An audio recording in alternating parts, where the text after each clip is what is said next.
That's not too bad for a guy playing with 2 rubber bands and a comb, huh? I didn't know I could play the dulcimer, did you? Oh, wait, I can't.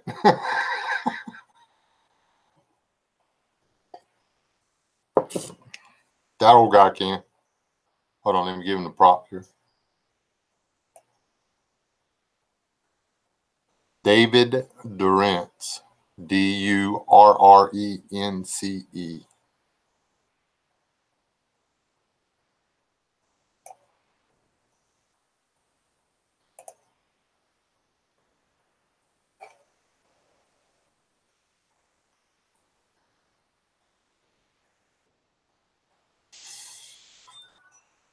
Hello, everybody. We got LS for the win.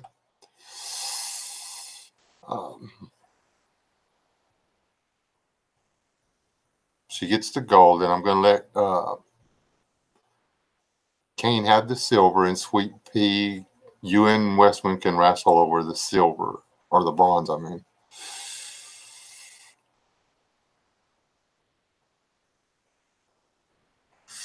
But the loser has to be the sheriff. No, I'm going to let Westman be the sheriff because he's got a wrench.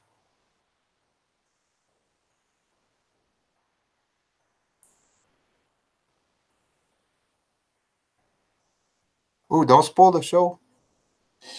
That's one of the things I'm going to sneak and tell everybody. I didn't know.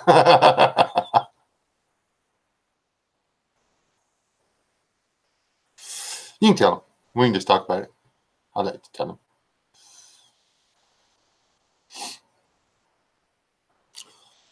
Mrs. S is a big cheater. In case y'all didn't know that. And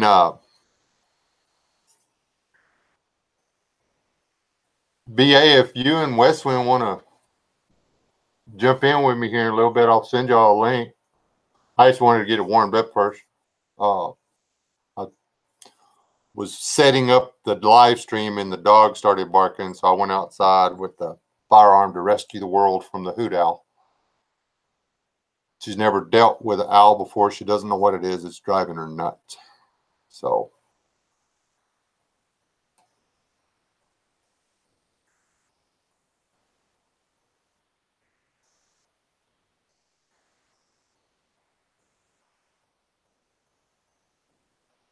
hey, Daniel, Mrs. S needs to talk to that Glock boy or whatever. He's some kind of an expert on this stuff, I think. She won whatever Glock pistol she wants. That's just the most awesome crap ever. She can get the cheapest one, or she can get the, what is it, the G19X or whatever, the high-end gold. You can get the gold gun. High Point boy, my bad. Well, we need a Glock guy in here.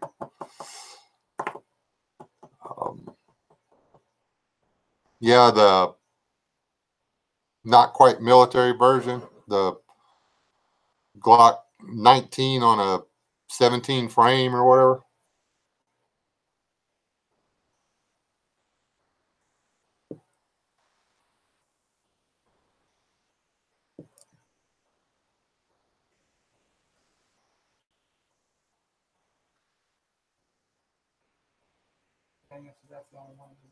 There you go. It's sweet. I mean, we stopped at the gun shop on the way home because she didn't know what a Glock was. So I took her into, and they just happened to have, would they have 5 different Glocks or whatever? And they set them all up on the counter because they were all in the list or whatever. That's just too cool.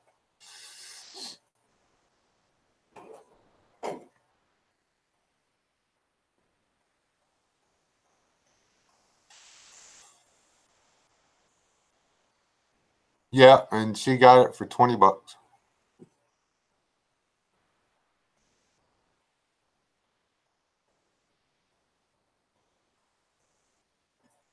That's what I thought was wicked cool.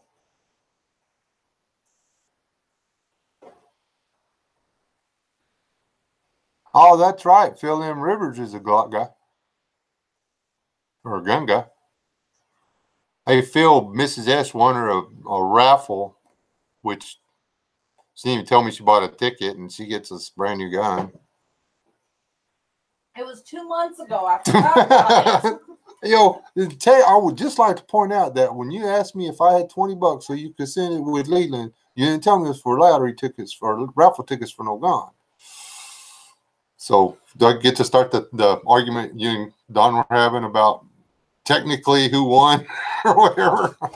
Nah, you won it. If I'd have been holding the tickets, which you never got to see the ticket, but that's what's up.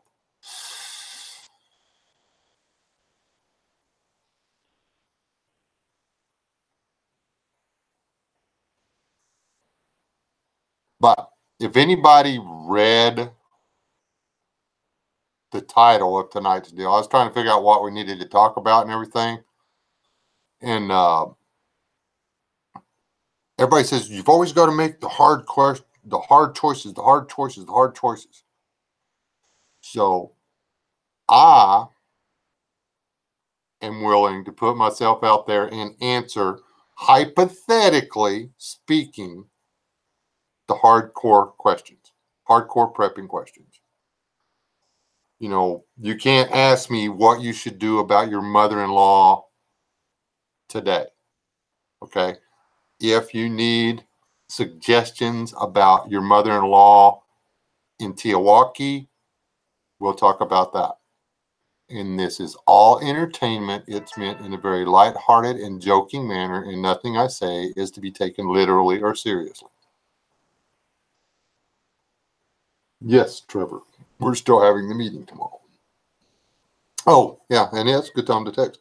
And I just called him out by name. Dang it.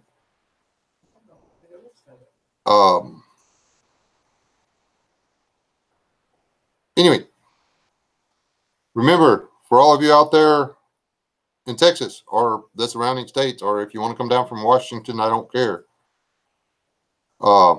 There's a meeting at the Travel America, or we call them TAs around here. The TA in Big Springs, right off I-20. We're going to meet at 2 o'clock. We're going to have the buffet. We're going to talk about prepping, and then we're going to like hang out for a while. So.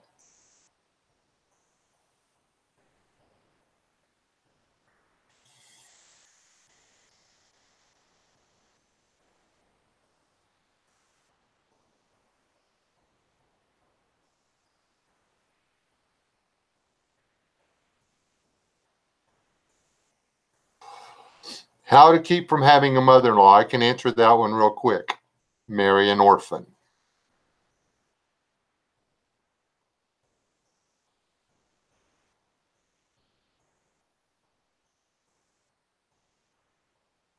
Hey, Lily.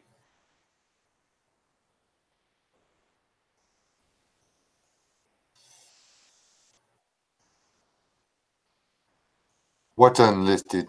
What did I miss? What did I miss? What did I miss?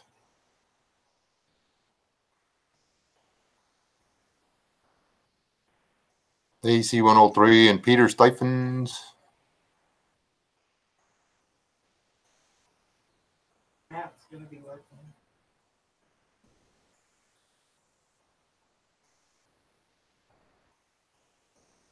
Cool, Matt. Dude, he's so cute in that little hat and stuff.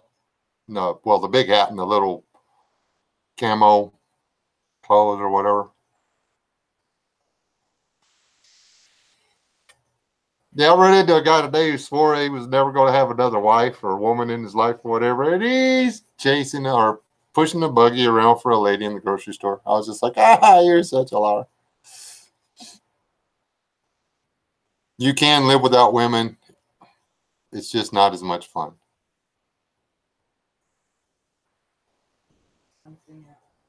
Oh, okay.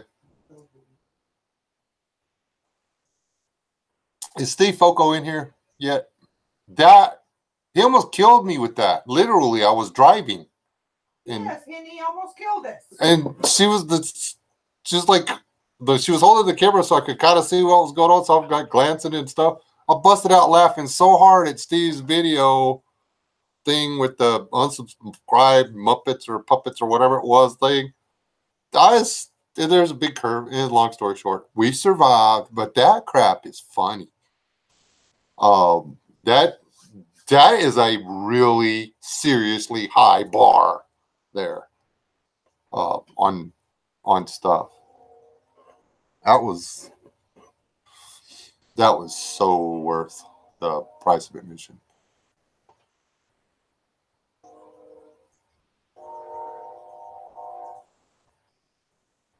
Big earthquakes.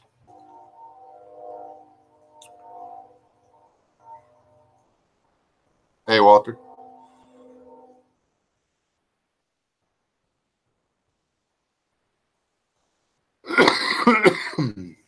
All right. So, why do I have a notification?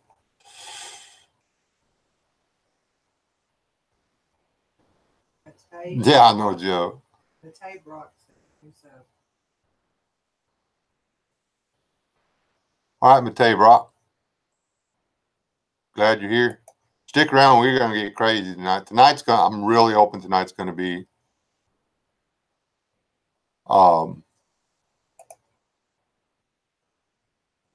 fun. I really want y'all to think of some what are some of the hard choices you would have to make? Sometimes you got to make the hard choices. Well, what dictates how you make the hard choices? Okay.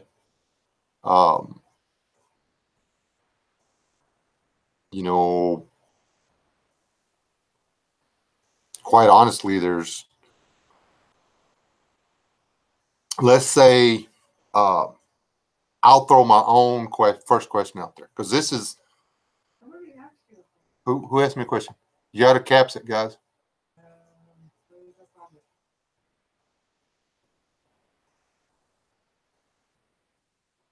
Peter, well, he asked me a knife question. While you're looking for that, I'll go ahead and answer Peter. What knife should you get? It depends on how much money you got.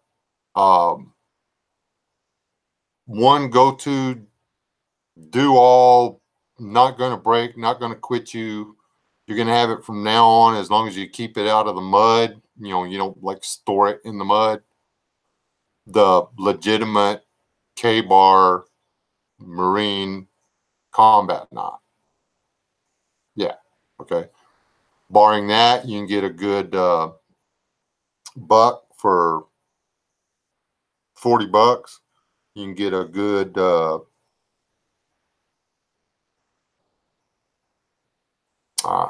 Uncle Henry or Old Timer. I can't remember that knife I told around all the time.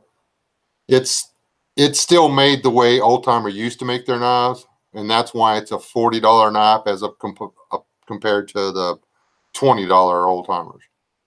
Okay. Or seriously, just a good one of the, let me turn the camera on here if I can find where the thing is. What are we going to do when this bacon runs out? Mother-in-law. Send her to the store. Okay. 3 states to live in when SHTF. Yeah, it depends on where you're living. I got this from Westwind. This is just a Mora. It's the one with the real thick blade or whatever. This is a good go-to all-around light-duty bushcrafting knife. It depends on what you're going to need with a knife. But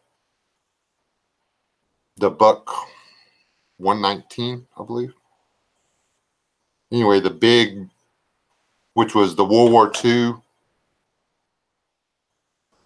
Army issue knife, was the Buck. Is good.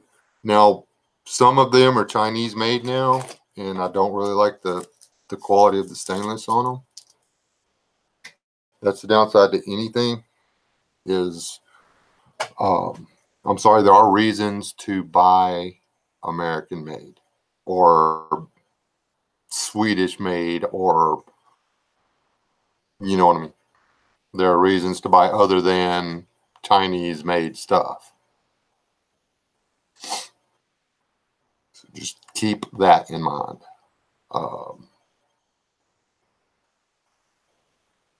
But that's, any knife's better than no knife, I can tell you that. When do you stop sharpening knives? 2 or 5 stitches? I usually try to stop sharpening the knife after I need a stitch. You know. Did you find that other question? What 3 states would be the best in SHTF? That one, you know, it all depends. It really does. It depends on what the SHTF is. Me personally, if let's say it's the next ice age, I don't want to be in the Ozarks because it's going to be snow on the ground there all the time. Okay? I'm not interested in the Ozarks in the ice age. It's going to be cold all the time.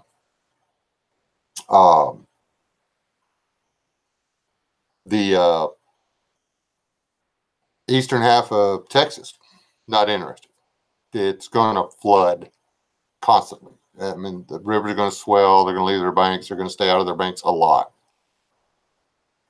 Southern Louisiana, no way for, you know, I'm talking this is ice age. But where I'm at, okay, it's going to rain more. Temperature's going to be a little less extreme. Be shorter summers, but we already get like 11 months of summer. So we'll be all right. Now, if it's the New Madrid and the continent split in half or whatever, then you're looking probably the Ozarks, or you don't want to be anywhere close. It doesn't matter what the SHTF is. Do not be in the Rocky Mountains. Okay, they were hard to live in before for everybody. They were where you went in the summer and then you came back down onto the plains. Nobody actually lived in the mountains during the wintertime. It's hard enough to live there now in the wintertime. You don't want to be in Alaska. Alaska would be really, really bad if you didn't have airplanes and tractor trailers and trains and stuff. If you didn't have heating oil, most of Alaska is off limits. It will take 100 years before there's enough blubber back in the ocean for you to heat your home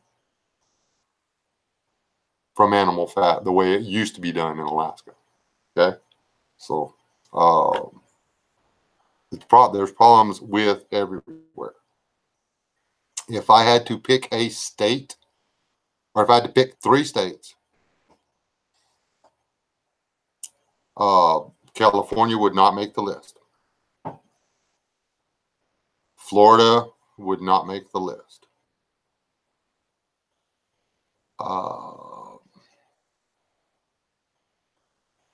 Maine and a lot of New York, as far as topographical and availability of resources and stuff.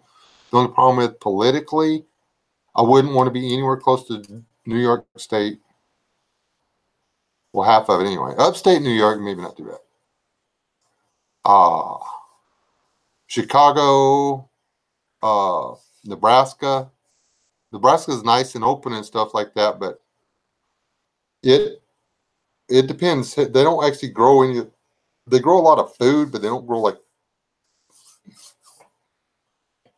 enough produce there. It all depends. It all depends on what kind of climate you want to work your beep off in. Because when the grid goes down, when it's for socioeconomic collapse or whatever, if it's the end of the world as we know it, nobody's going to be doing anything for you anymore. Okay? You're going to be working your butt off. If either that or you're going to starve, or you're going to become a marauder, and that's only going to last for so long before somebody sees you coming in. They're on top of the hill and you're down on the road. You know what I'm saying? So it all depends on where you're at, what you want to do. Depends on where you can find people. We're having a real hard time finding people in our area here in Texas, which I really think would be a good spot. Save the problem we have here is the oil field. If the grid goes down and the safeties are all off on all the oil field around here, we're worried about poison gas and blowouts and spills and stuff like that. But you've got oil field in almost every part of the country. So I don't know. That's almost impossible to answer. It's all work and no play. You gotta, it's going to take a, yeah. Everybody's like, all these people that are looking forward to SHTF do not have a clue what it's like to grow up like me. There was no roto. You're not going to dig your garden with a tractor. You're not going to fire up the rototiller and till your garden. You're going to use a potato fork, a shovel, and you're going to turn the ground. And then you're going to have to go back and you're going to have to bust the clods. And then you're going to have to cut the rows. The well's not going to, I mean, if you're lucky, you got a windmill. So you'll be able to irrigate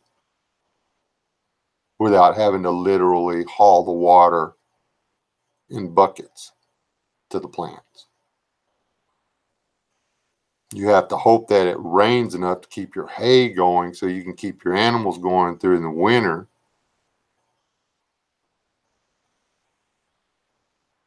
Because you're not going to be able to irrigate the hay fields anymore. And you're not going to have a combine. So, I mean, and how many bales of hay can you chop down with a sickle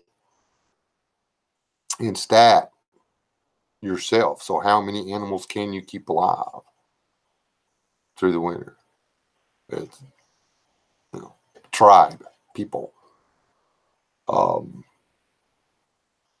group, and a mutual assistance group of 4 or 5 people or 4 or 5 families coming together to survive the initial event. That's a great thing. What are you going to do after that? What do you do after the first couple of months when you need 20 or 30 grown, strong, healthy people to keep a farmette going so you can produce enough food for 20 or 30 people for the next 9 months?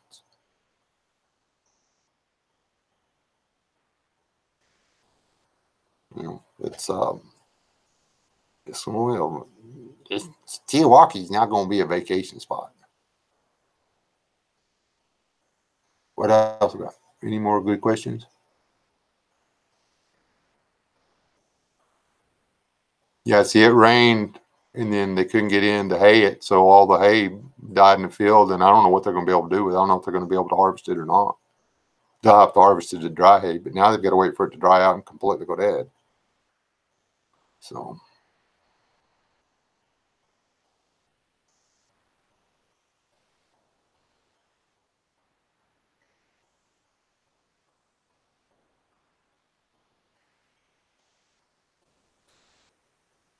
Well, see, killdeer survival. We had 80-something chickens sterilized by wind drift of pesticides. What we figure out? It took us about 3 years to get a stable herd or flock or whatever of chickens going at the, to where as these quit laying, these would come on board and da da da da da, and then in one day it was all taken because of chemicals. How many chemicals are going to be spewed into the atmosphere here, there, and everywhere? Wherever you're at, you need to know, are there any fertilizer or chemical plants, or is there a paint factory down the road? Is there a refinery down the road? It's, not because, oh man, there's a refinery down there, I'll be able to get fuel there. No, there's a refinery down the road that has metric tons and tons and tons of chemicals that will kill you deader than a hammer, just waiting to spill out and go everywhere. That intake rock.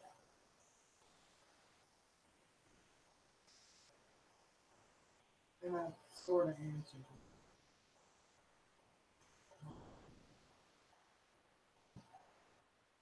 Like, how do you prep for another country bringing the fight to us? That's what I have no clue at all for. That's basically you just same thing. I mean everything is basically the same. It's literally everything is the same. Prepping is the same. Prepping isn't. This is not prepping. This is basic need for every American household in world with rule of law. Okay. Same with the pistolas. It's something that you should have. Okay. Prepping is groceries. Prepping is water. Prepping is a plan to escape persecution from those people who might force you to use this to maintain what is actually the rule of law. We cannot prep any differently for the New Madrid cracking the country in half than we can for China invading. Okay?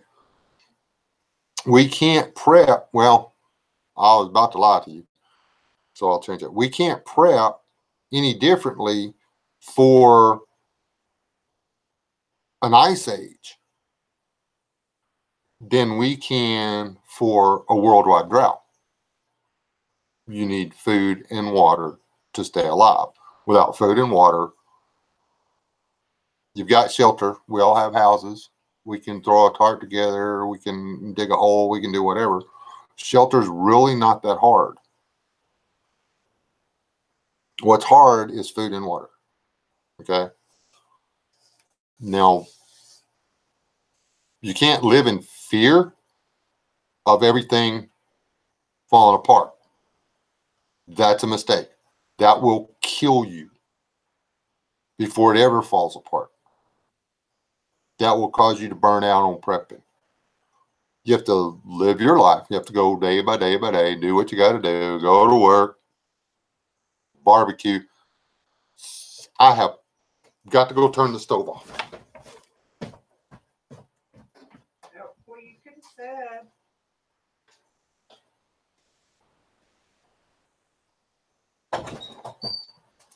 Is he open?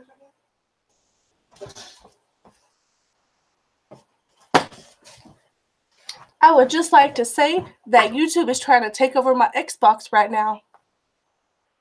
I got a notification that you were on live, and I was like, yeah, I already know. And I went to click on it. It says, connecting to Xbox One. No, I'm trying to play Call of Duty. So, Y'all quit trying to take over the entire world, okay? Try to video game over here. Goodbye. Okay, that was weird. Your meatloaf is ready. Oh, cool. Thanks, Dad. I have never connected my phone to my Xbox ever. Ever. So you're fixing to to open YouTube on my Xbox. Mm. You're taking over the planet with your YouTube stuff. Well, y'all put my profile on there, and my profile does have YouTube on it. But I'm not on yours, I'm on mine. You have to be. If the profile's on there, it's on That there. was weird. It popped up. It was like, Wes S is online. Blah, Anyway, blah, blah, and I clicked I got on it. It people. was like connecting to Xbox One. There, open your deal until it stops syncing. Yeah. Okay. But also, I use the account, like the email address I use for that. It's the same one for YouTube. So. All right, goodbye. Okay, goodbye. All right, now it's over that I rescued the about to burst into flames meatloaf. That's where I had to run really fast, and I don't know what that other stuff was about. My apologies. I'll go back and watch it. It was probably really funny. Dad, can you make meatloaf? Yeah. So I started making meatloaf, and then I started this, and I forgot that I was making meatloaf. Okay. Now the house smells like meatloaf, and I'm getting hungry. Anyway, what are we talking about?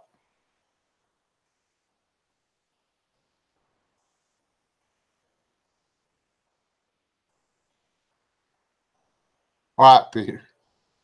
I don't know what hers is anymore. I don't even know. I think it's Psycho Girl 45 or something. Is that the Chinese SHTF? No, The Russian. this is a foam replica of a Russian SKS. I would never display firearms on YouTube. This is a foam replica. It's really soft and squishy. Squish, squish. Because reasons.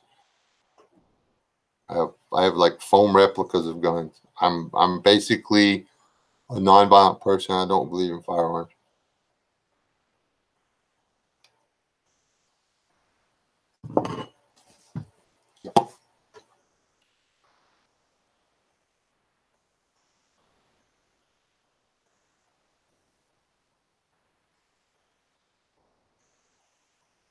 It shoots Nerf bullets. Find my Xbox now here. Who's that? Westland. Where's oh yeah. Yeah. Mine's actually I think that my YouTube name's really creative. I made that one up myself. I think it's pretty cool.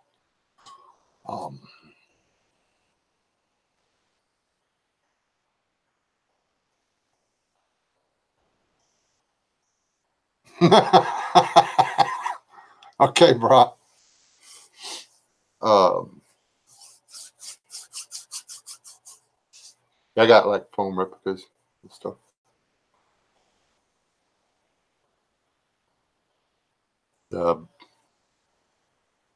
It's really hard to get all that orange paint off of all my what do you call it, airsoft rifles too. Yeah, don't need any more foam.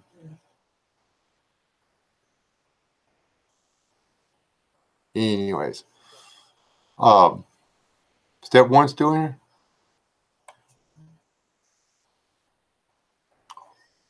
Hey, BA, you still around? Should have already sent y'all an invite. Ain't nobody asking no hard questions. I mean, y'all supposed to be asking, okay, what do you do if like your wife breaks a leg and there's no way you can get herself to the bug out location? What should I do? I mean, come on, somebody ask me a question. Westland. Oh, you went to link, Wesley?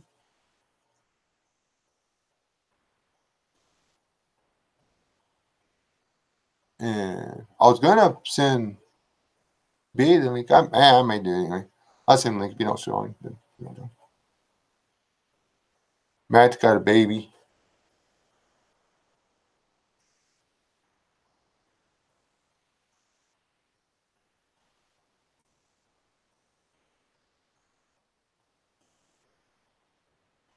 How to get a wife to get more involved? You just prep and eventually she'll come around.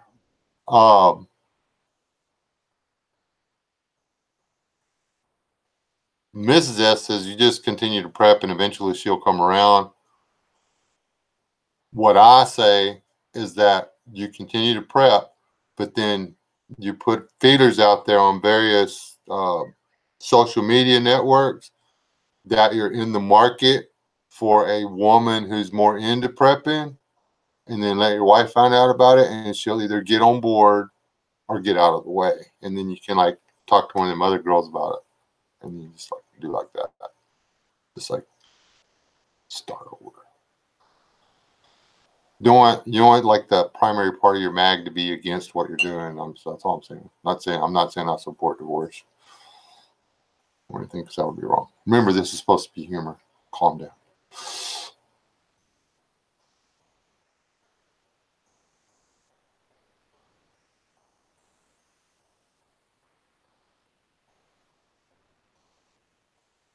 Of course. What? What do you do if you come home after an event and Mrs. Wes is gone and there's FEMA paint on your door? Guaranteed I didn't go with them. I start going to out. I go out back and see if she needs any help digging the holes.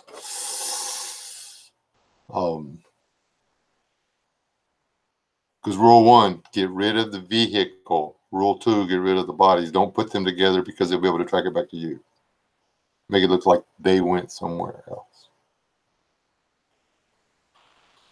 I have a wife with him. Oh, somebody asked Buckle her. down and hope for the best.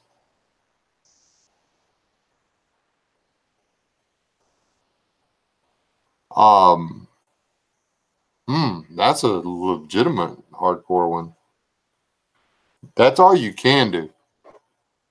If she isn't at a stage of it in remission or anything that where she can function, where she has more good days than bad days, I don't know.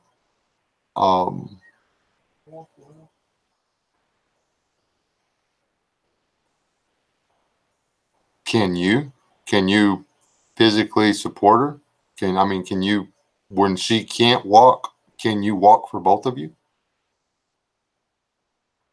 Well, she has MS, you don't. Could you apply more of yourself and your energy into your physical fitness so that your physical strengths outweighed her physical limitations?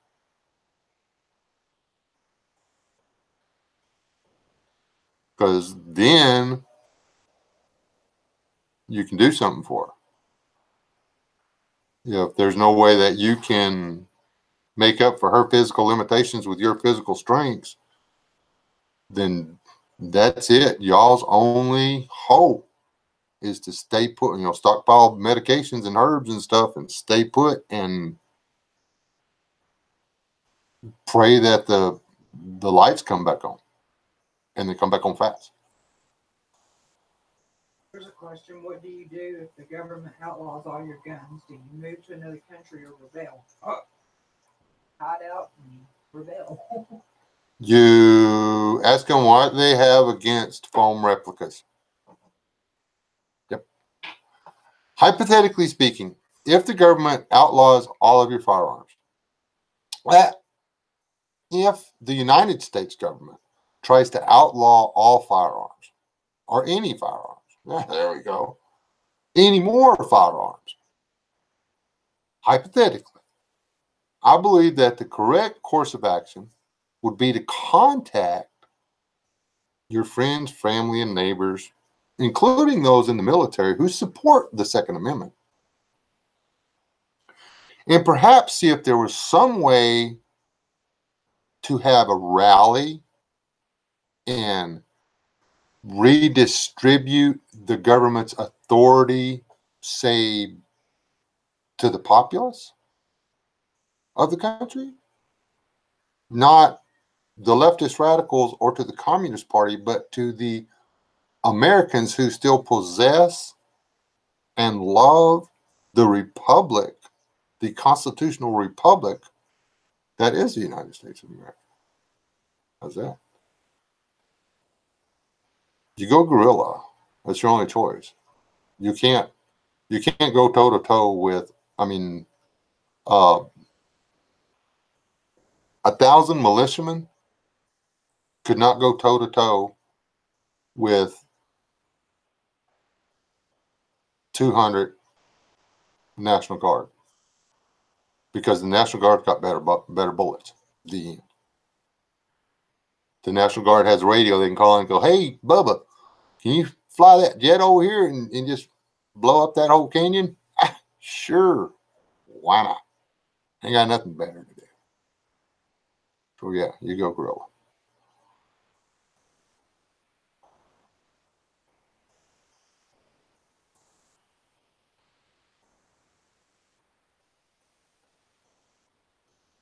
Oh, y'all talking electric motors or whatever? Generators? Oh, same thing.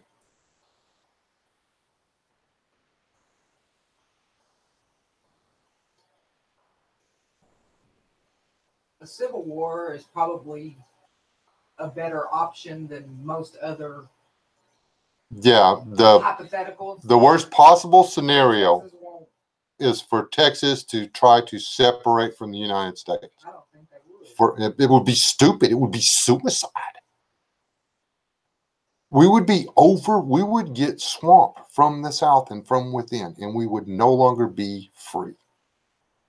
We would again become Mexico. We would be under a corrupt socialist government. And yeah, all us white people would be without property and we would all die. Well, a lot of us would die and all the rest of us wouldn't have title to anything anymore. The only thing keeping Mexico south of the Rio Grande, and I'm not talking the race, I'm talking the country, the people that live there, the nationals from Mexico, from coming over here and just taking it back, is the fact that we're part of the United States and we have the entire United States military behind us. Because Bubba from the Panhandle, he is not going to jump in his truck and drive to the Rio Grande to fight Juan and Pedro trying to come across. I mean, he's going to stay at home and try to take care of his little home site in the Panhandle. It's not going to happen. We would lose Texas. I am not one of those Republic of Texas guys. The Republic of Texas no longer exists. It was split up a long time ago.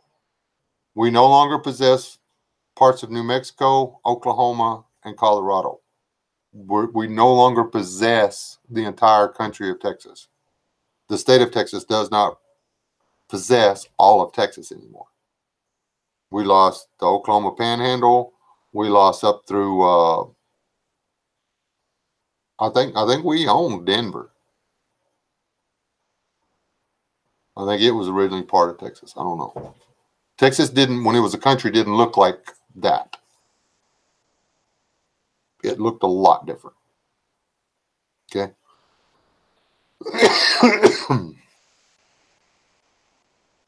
So, Texas, if it was a slow deal, if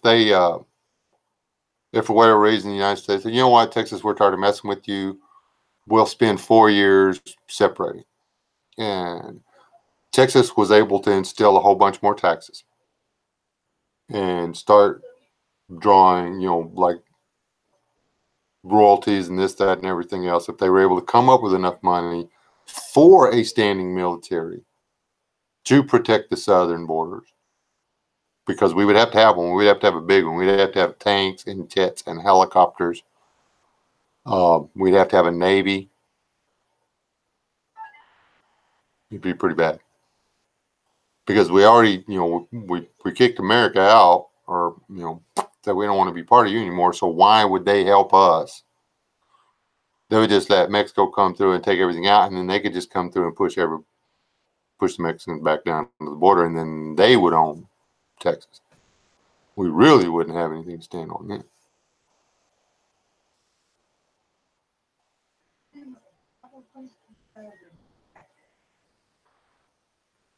How far are y'all from the closest active volcano? The closest active volcano is Yellowstone from us.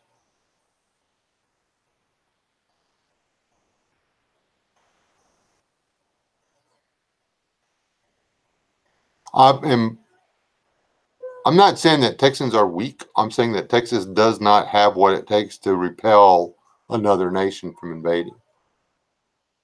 We don't have a standing army. There would be a lot of the invaders die, but not as many as the defenders. I hate to say it, but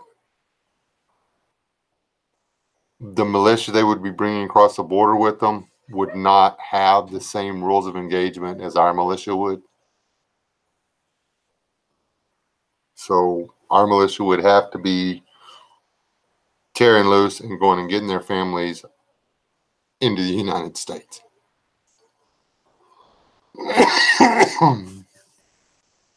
To keep them alive.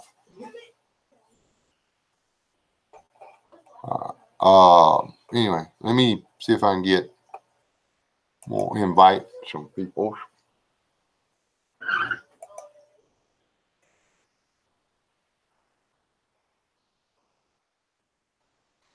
Join or not. Figure out how to.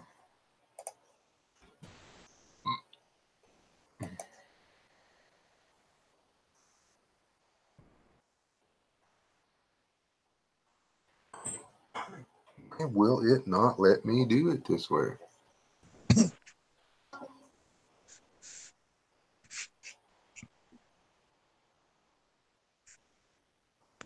I made it. Hey, all right.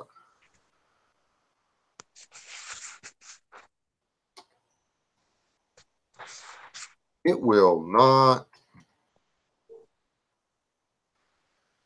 Hey, BA, are you out there in the chat? Can you give me your email real quick?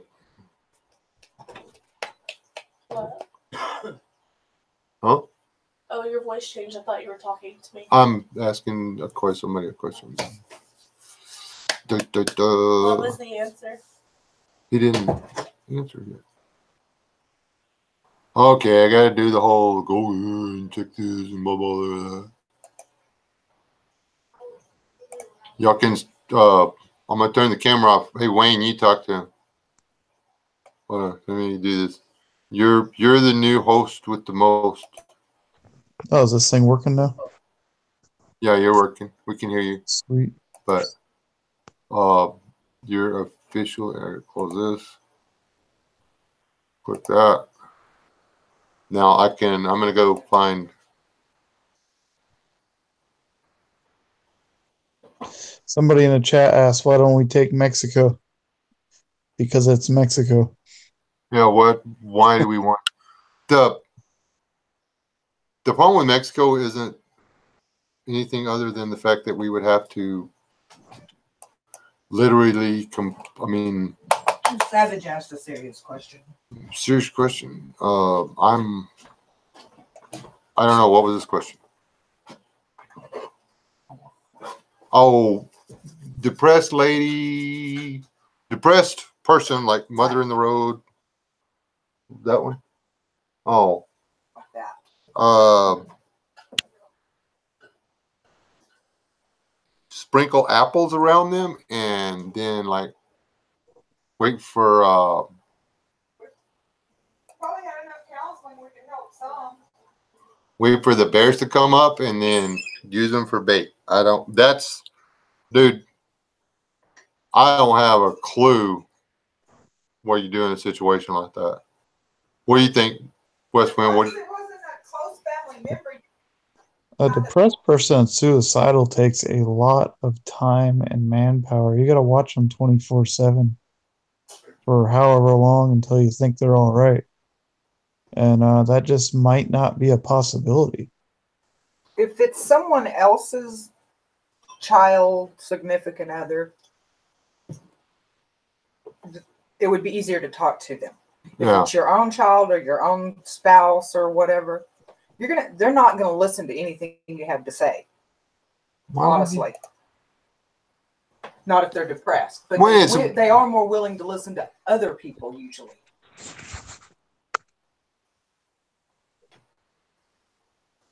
Oops.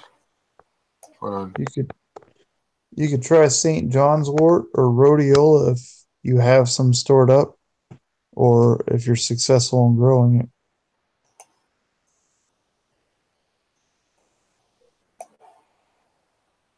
St. John's wort will mess with some medications. I found rhodiola to be more effective. St. John's wort doesn't really do much for me, but some people swear by it. And that's why it's good to have an herbal medicine garden, be able to take care of yourself and others in that kind of situation. They actually they use rhodiola in Eastern Europe, Russia, and a lot of those countries to wean people off of antidepressant drugs.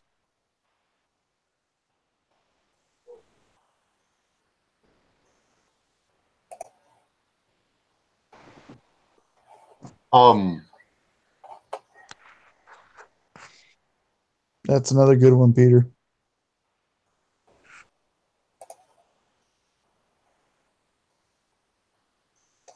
What do you call it? You're talking like somebody just says, okay, I'm done, just gets down the road and says, I'm not going to fight it anymore. I'm just talking about depression in general. There's herbs and there's drugs that you can administer that will help with the depression.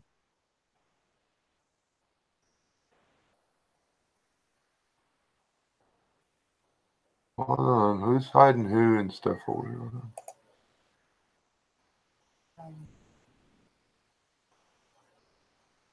Peter Stiffens mentioned horny goat weed. That's a good one. I don't have any experience with that one.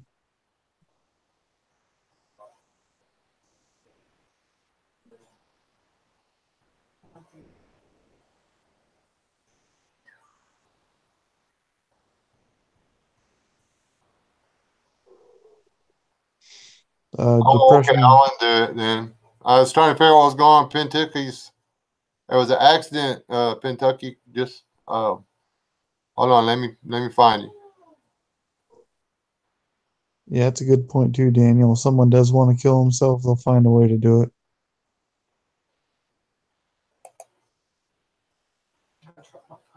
Yeah, he dropped his phone. We had a little bit of a deal. I was like, why would he have to put Kentucky in timeout or whatever? But apparently somebody dropped his phone. Okay, we're all good.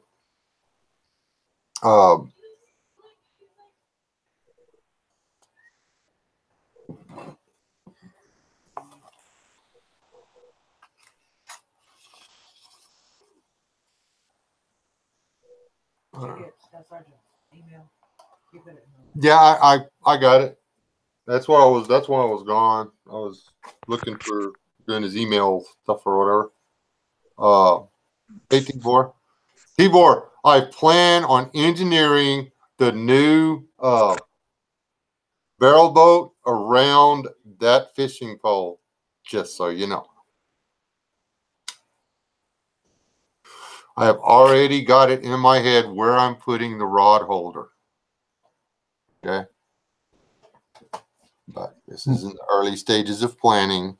So Tell Kentucky sorry. Savage is right. Hey, Kentucky. Hold on, Kentucky. Don't go anywhere. Just Dave dropped his phone, and when he was picking it up, he hit a button on accident. He didn't mean to put you in timeout. That's why we untimed you, or whatever. It was an accident by another guy. He apologized, and we fixed it. It's all good. Okay, there. Now, what were y'all talking about? Oh, we're talking about people who are depressed or maybe suicidal. Savage made a good point about people in the Marines acting good for a while till they get away with it. And that's a problem in the military communities and the first responder communities.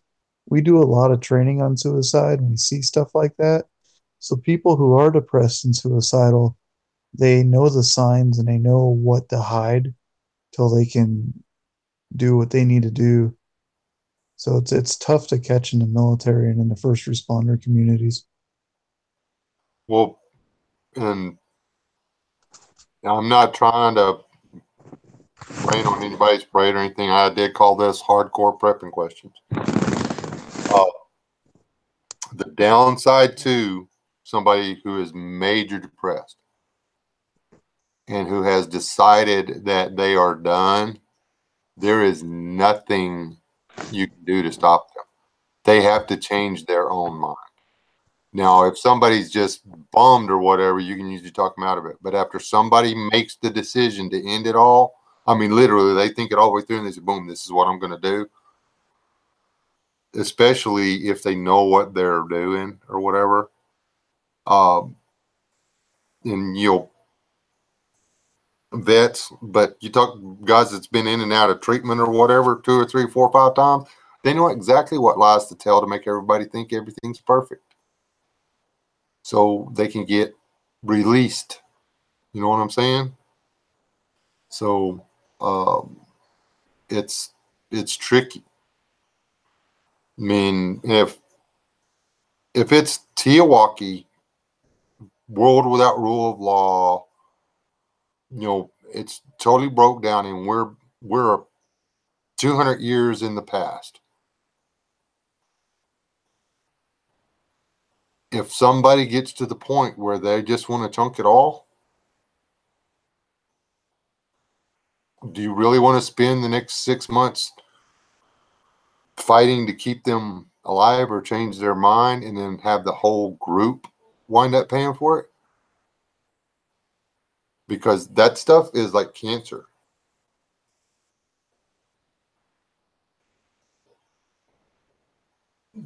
Walter and Frank are out. Night, Frank. I mean, That's just a tough situation all around because you can't really stop them. At the same time, you don't want them to compromise the group if they decide to go do something stupid too. Normally, if they have reached that point, they don't let anyone know. Yeah, and they don't telling you about it. They're asking for help. Yeah, they're asking for help. Usually, you know, if they're, you know, now I watched a really bad zombie movie last night. I don't even know the name of it, but anyway, yeah, it was really bad. If I can find out the name of it, I don't know how to even explain how bad the whole whatever. I mean, 1 minute she's talking everybody into charging against the impossible concept of staying alive, and the next minute she's, I'm just going to end it all, and then the next minute she's back to whatever, which is more bipolar than depressed. But you can't convince somebody.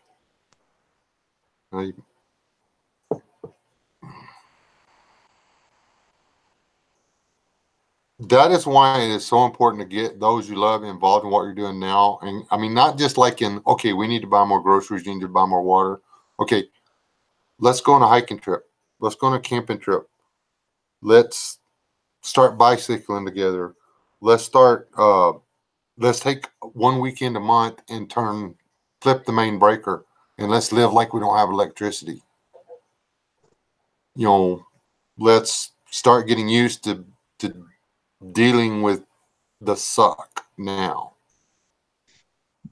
So the suck doesn't just slap you right in the face. And that's why there's going to be such a shortage of rope in a total collapse. Well, historically, it happens a lot in a total collapse. People just give up. Daniel and Savage are out. All right, Savage. I mean, it even happens when Daniel. When times are getting bad. I mean, I remember 10 years ago when a lot of the current stuff that's going on with South Africa was starting to go downhill. The Europeans and the British citizens that were living down there couldn't afford to move their families back to Europe when things were getting bad, and they were committing suicide and making it look like accidents so their families would get the insurance money so they could move out of South Africa. Why is Westland not showing up on the chat screen? I don't know. Okay, here's another serious question. My question was, how important is America to you? If just America collapses and you have the means to move to Canada and live comfortably, would you? If prepping is about survival, do you choose to go down with the ship when you have the means to get on the lifeboat? If something happens that takes out America and not Canada, I'm gonna go to Canada, all right. I'm gonna start shooting me some Canadians for whatever they did to make my country crater. I mean, that's there's no way that whatever would take out America would not affect Canada. Okay, that's not possible. Hypothetically speaking, if I had a chance to run away to another country, would I become an illegal alien in Canada? No, I would stay here and fight for my country because I'm American. My dad got shot twice for this country. I'm not going to run away from it. I have kinfolk all over this country buried with, flags. I'm not running away from this country. It's not happening. So the answer is no, I would not leave to go to Canada if it was just America. No. Well, I've fought everywhere all over this planet, so if it comes here, I'm sure as hell not leaving.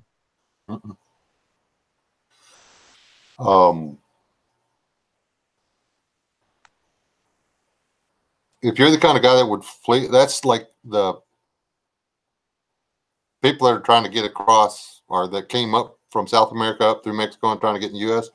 They're not Hondurans. I don't know what they are. They were born there, they were raised there, but they're not Hondurans. If they were Hondurans, they would be fighting for Honduras. Oh, exactly. That's one of the things about all these refugees that come over that really pisses me off is same thing with people leaving California. They come over here and they don't come here to improve their lives or make America a better place and embrace our culture and blend their own. They come over here to take advantage of the system and live in the same third world mindset that they came from and destroy the communities around them. And you see a lot of places like Dearborn, Michigan, where it's happening, and they're starting to get almost as bad as some of the places in Europe right now. Yeah, it's crazy. There's parts of Dallas Fort Worth I won't go into. It's just not going to happen. There's parts of Lubbock that I don't go into anymore. It's just not going to happen. They don't speak English there, and I'm not talking. They don't speak Spanish either. There's parts of Lubbock that are almost completely Asian. There are parts of Lubbock that are almost completely Muslim. And this is a little town. I mean, it's little, it's a small pocket in each, but they're there. And you can drive through, you don't have to worry about anything. But don't walk through. Don't do it. Back in the 80s and 90s and stuff, I lived in East Lubbock. I didn't actually live there, but I was over there all the time. I worked there. I went shopping there. I had friends there. It would be dangerous because of all the leftist rhetoric and all the hate and stuff that they've stirred back up over the past few years. It would be dangerous for me to go to East Lubbock now because of the color of my skin.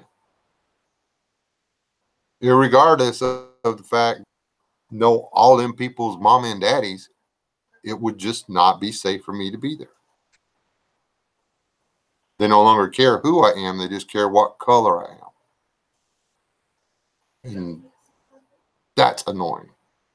Yeah, there's towns like that out here now. Like Mount Vernon used to be a nice little small family-oriented business community, and after the collapse of 2008, when you drive through downtown, you'd almost think you're in the third world now.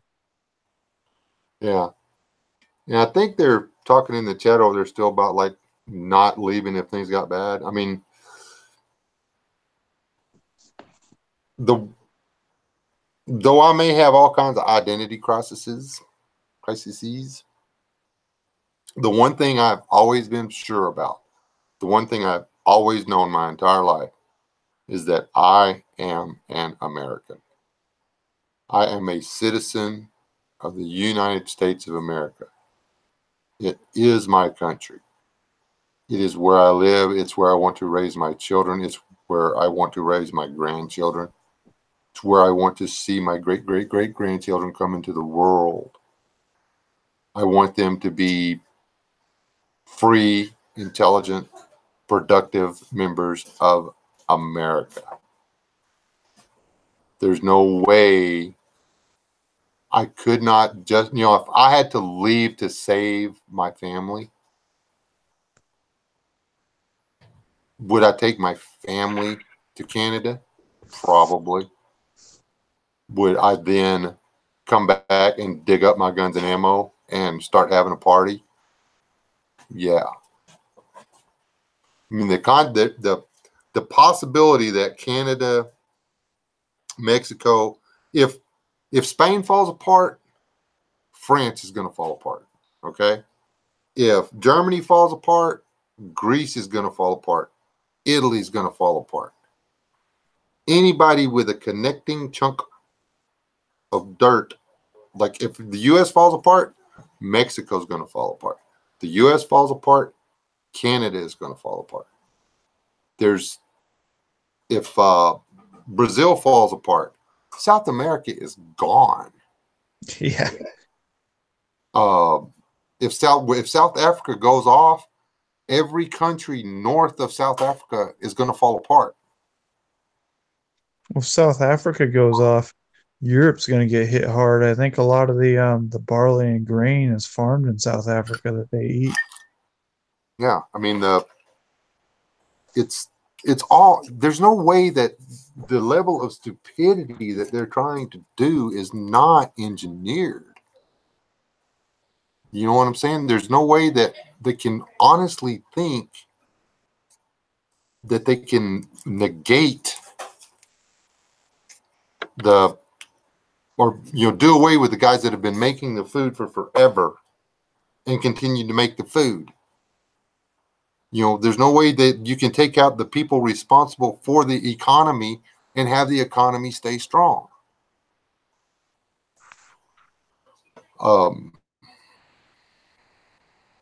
They are suffering from the same thing that a lot of European countries are from. After all that stuff and they fixed the apartheid and all that, South Africa was inundated with, what do they call them? Refugees from other countries. The black populace of Africa just flooded the country because they thought, hey, look, we can go down there and there's going to be a bunch of free stuff now. Yeah. Too many people wanting free stuff, and it was bad. And the whole Nelson Mandela thing really pisses me off, especially when you read into the actual history of Nelson Mandela. He was a terrible person when he went to prison for terrorist attacks, not just attacking the apartheid, but firebombing their families. Him and his wife. His wife was a nasty lady too. Her favorite way of executing people was sticking them in tires and pouring gas over them and watching people burn in front of their families. But he's touted as this great savior of South Africa. When he got out of prison and he got control, he used his armies and his the ANR? I can't remember the actual name for his militia.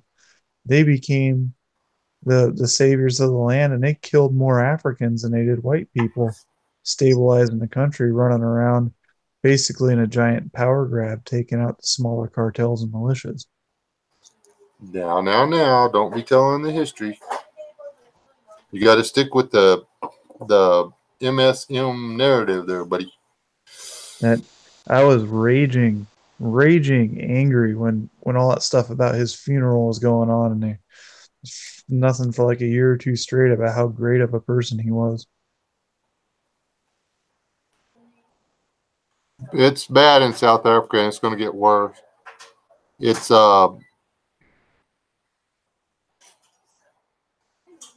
actually the way I see the world falling apart. I don't think we're going to.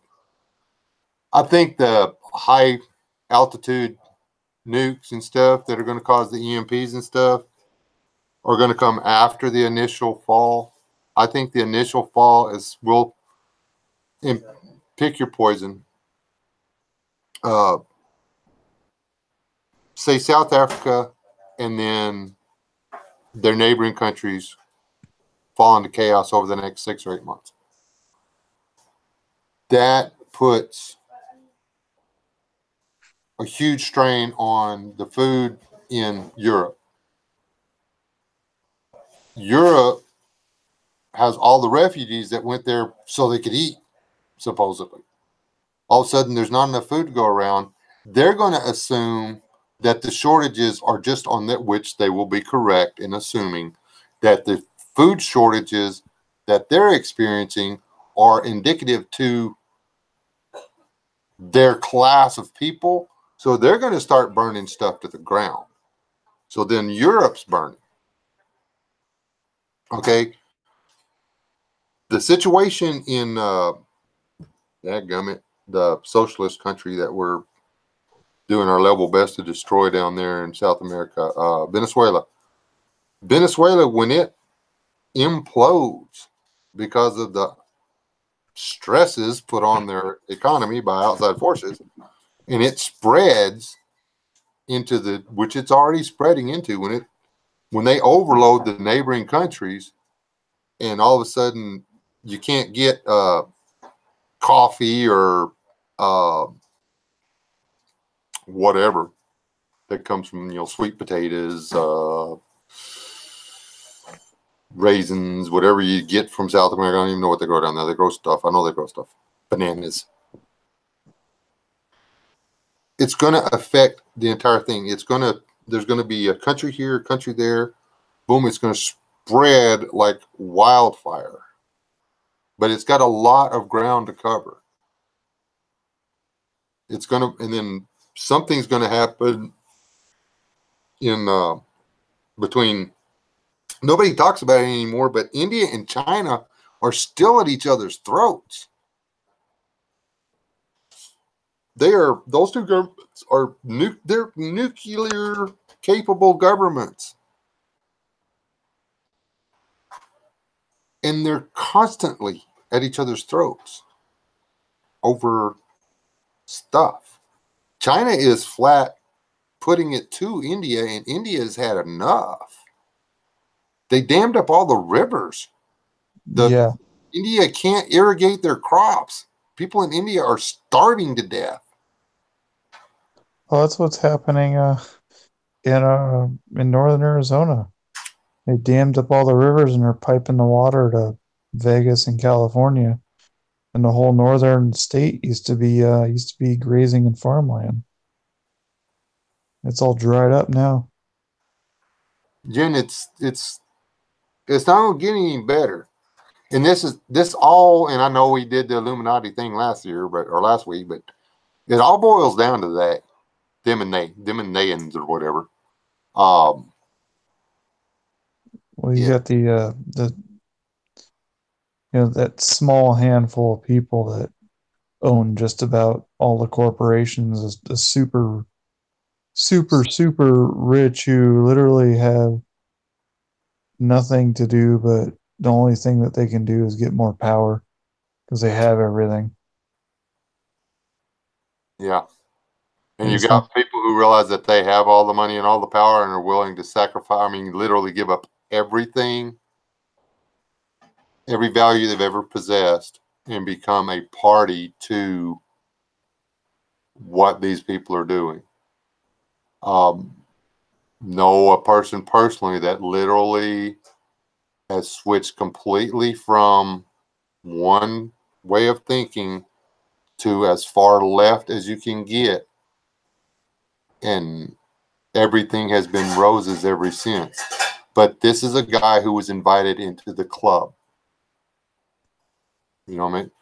He's no longer a pawn. He's, I don't know, I guess there's got to be more pieces on the board than pawns and rooks and knights and queens and bishops and stuff. You know, guess, but he's, you know, he's not one of the kings and queens, but he isn't a pawn anymore. If that makes any sense. Yeah. Well, the writing's on the wall. I mean, the UN isn't even trying to hide their agenda anymore. They say they want to be a one world government by 2030.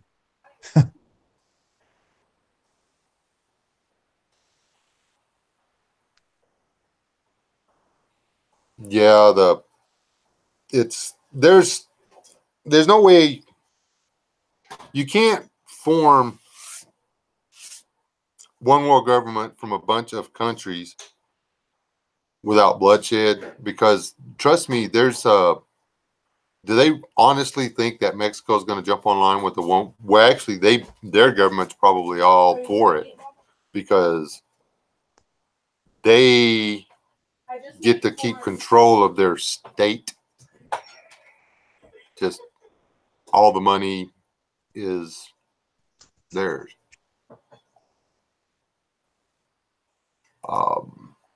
Isaac Clark might think twice about saying anything. What's that? Isaac Moore was being dumb. And he boom, boom, boom. Me, Wes went mill us off. Oh, I ninja'd them. Oh. Yeah. I don't think so. I haven't made up my mind whether or not he's working for the light or the dark yet. I don't think he's doing either on purpose. It's just who he is. But I don't think he's got an Illuminati ring or whatever. But we'll know if he gets reelected and gets dead. We'll know he was not on one world government side. Well, he's in a danger zone now. Yeah. I can't believe they told him he had to give that guy back his press pass. I was so glad when I heard they kicked him out of there, man. I hated it. How do they even dictate that? I mean, the press is a guest in the president's home, and he was being rude. You know, if it was me from now on, I just wouldn't have any more press conferences. I wouldn't either. I They just, are a guest in the White House, not the other way around. have them be a teleprompter or whatever, and or something. Just not let them get in a room like that anymore. Make him stand out front in the cold. You have to present your question at the front, and then if 20 people are asking a question that is the same, then he'll say, okay, I had 20 people that were going to ask this question. Here's the answer. Boom, boom, boom. Just make them no more face-to-faces. Just, you submit your questions and I'll answer them, and I don't have to look at your faces anymore. I mean, there is absolutely no law for the court to even dictate that they have to allow the press in there or give that guy his press pass back. I want to see the new set of rules that they're going to ban. They'll be in before the next press conference. There will be a piece of paper these guys have to sign that realize that if you break any of these rules, you lose your press pass. Well, it's already like that. That's why they have a pass. They've already been vetted and had background checks and everything. Yeah, but I'm saying else. now it's if you misbehave, boom, you lose your press pass. That's what they're basically what I got out of the news thing was that Trump and them are making a set of rules now that the guys have to agree to keep their pass, and that's fair.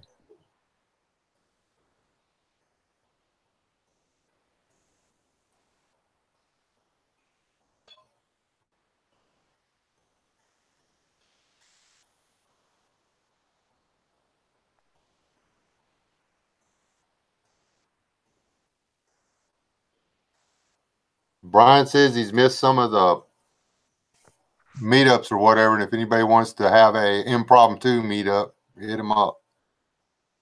You got an email on your channel, don't you, Brian? Brian Morlock? That would be funny, Mark. The intern got a restraining order and he couldn't come in the White House anyways. That would be funny. Because he actually put hands on her, didn't he? I'm trying to remember. I think he grabbed her arm or something. Yeah, and that's it. I mean, that's boom. That's the line. All right. Brian's got contact information on his channel if y'all want to get in touch with him.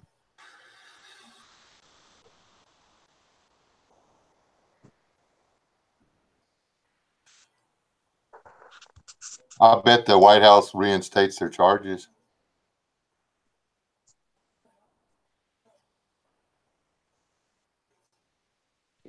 By reaching for the microphone, which was her job, that's not invading his space. That's doing her job.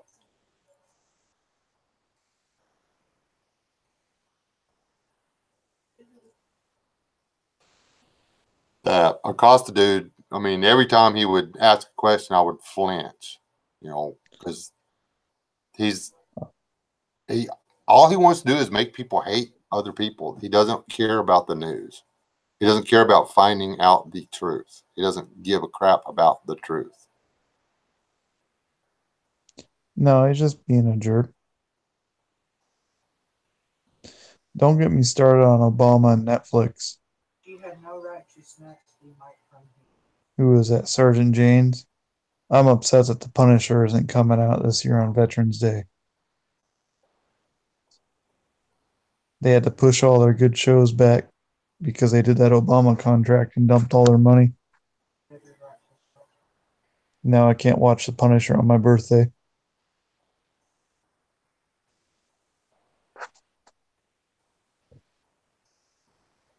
Thanks, Obama.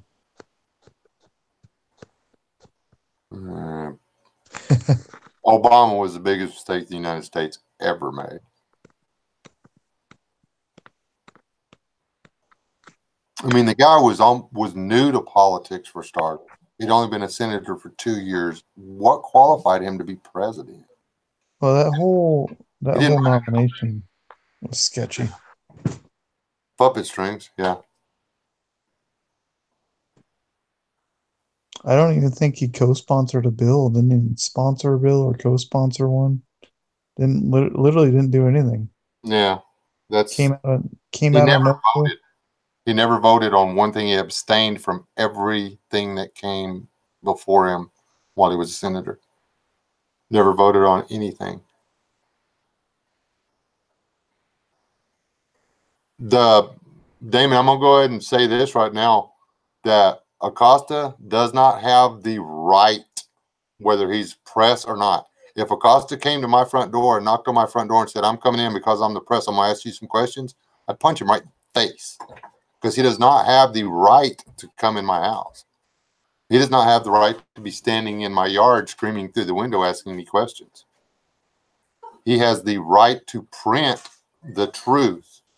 He has the right to print facts, not opinions, based solely on his opinion. That's freedom of speech. He does not have the right to print something in the paper as fact that is not fact. He does not have the right to enter into my home uninvited.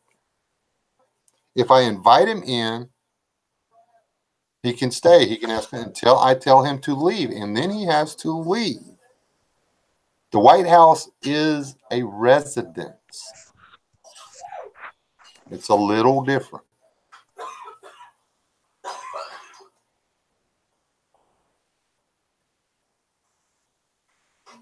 Yeah, I'd also get out of jail pretty quick, too. Not in Texas, Damon. Not in Texas. I mean, Acosta does not want to come down here and start kicking people's door in. Trust me, he does not. That does not need to happen.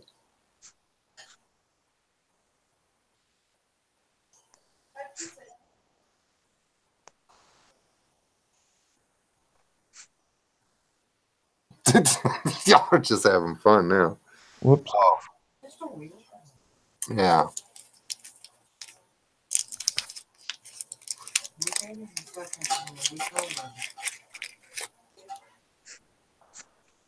Y'all best leave some of that meatloaf.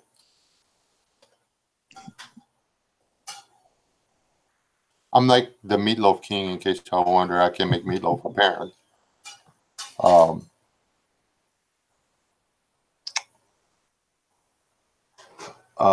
What are we talking about? What do we want to talk about now? Been on here an hour and a half. Did I cover did I miss anybody's important questions? Oh, I don't think we ever. before we got on this, we're talking about China and India. And China, I heard something interesting the other day about China and them building all these empty cities. It's really reminiscent of us building like crazy before the crash of 2008. And why are they building cities that nobody wants to live in? I think it's cheap, basically cheap credit, cheap money with all the mining and everything they've been doing, and everyone's getting government contracts, and they just keep pushing forward and keep building. And Like what the one's like, it can hold like 50,000 people, and there's like 200 residents or something like that. What is it? Tulsa, Oklahoma? Is it Tulsa that's paying people to come live there? Yeah, there's a couple places in Oklahoma that'll pay you to move there. It's maybe they're trying to force people out of the country eventually to live in the cities. Yeah. Oh, and they don't want you to get a job there. They'll pay you to move there, but you have to commute to a job somewhere else. They don't want you taking their jobs. They just want you to come spend your money. Spend your money in Tulsa. See, and Wes, when you just hit on something that I am positive is part of the agenda, they want to empty rural America. They want everybody in the cities. Oh, I believe in that too. It is hard not to draw that conclusion with everything that's been going on the last 20 years.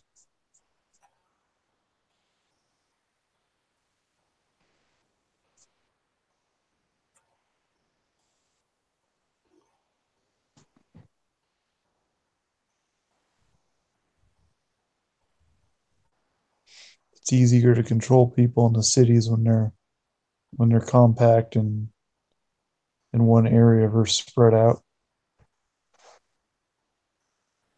You also get group think and group panic. So you push forward these initiatives where you only need 51% of the vote, and it's easy to get people stirred up emotionally and push things through like that. And then the government owns all the farmland and stuff, and they say, okay, well, if you want a job and you want to keep getting your government check, you have to move out here and live in this little apartment and put in your 6 hours a day. However many, if you've got a bunch of people doing it 6 hours a day, 4 days a week, and then everybody's like, oh man, I've only got to put in this many, and I get to live, and I get the house, and this, it would work. If I really wanted to, and I had some money and like backing and some secret friends and all that stuff, I could take over the world. And I would do it exactly the way they're doing it, only better. And I would have pulled it off by now. But, because I wouldn't have let people like Acosta get out there and screw with people's day. You win more, you get more bees with honey. If I want to get all the bees to come around, all I got to do is open a jar of honey and put it out there. Pour a jar of honey out on the ground, and it will be in a matter of minutes. Just State asks a good question too. Then who does the farming? Well, the next step historically would be the government-sponsored corporation, which is fascism taking over the farming, or the government itself in the interest of the people, communism taking over and farming. There's a lot of white guys going back to farming because they all found out, and I'm not trying to be racist there, it's just a fact, that they can go to work for a farmer now there's, you got 20,000 acres you're farming. There may only be 10 guys farming it. So you got certain times of the year you put in hours, but they put you on a salary. They give you a house, a truck, your utilities, and $450 a week or whatever. Okay. Now, sometimes of the year you're working 12, 14-hour days, but the other half of the year, you're lucky to put in 10 or 12 hours a week. Okay. So, and you get your housing and this, and they put it on the books that you're paying rent. So you get to go down and you get to get your stamps. So your groceries are paid for. Sergeant James says, has anyone here read the Overton Widow? I haven't read that, no. But, I mean, farm hands make pretty good money nowadays. Yeah, but if you put yourself in that situation, you put yourself basically standing on a rug that someone could pull out from under you. Yep. But you're that way anywhere. I mean, I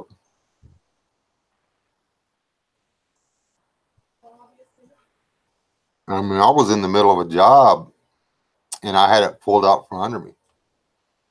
Yeah. That's as a subcontractor. There's no guarantee that the job you have today will be there tomorrow. None. Not, especially not in Texas. Texas is what's called a right to fire. We have a right to hire and a right to fire. There is no right to work in the state of Texas. You can't, if they fire you, you can't sue them. I mean, you can go for your unemployment or whatever, and sometimes you'll get it, sometimes you don't.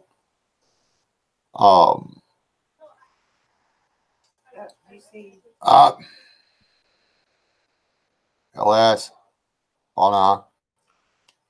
Yeah, that'll just about get me there too, honestly. If I try really, really, really hard. Hold on, I got to do the whole, it'll come back on. Come on, I got to do the thing. Hello, camera, slow type thing. There we go. Boom. That's a lot quieter than the gong. Just saying. Cheesecake. What do you think about all the robot craziness going on? The AI, artificial intelligence stuff? Yeah.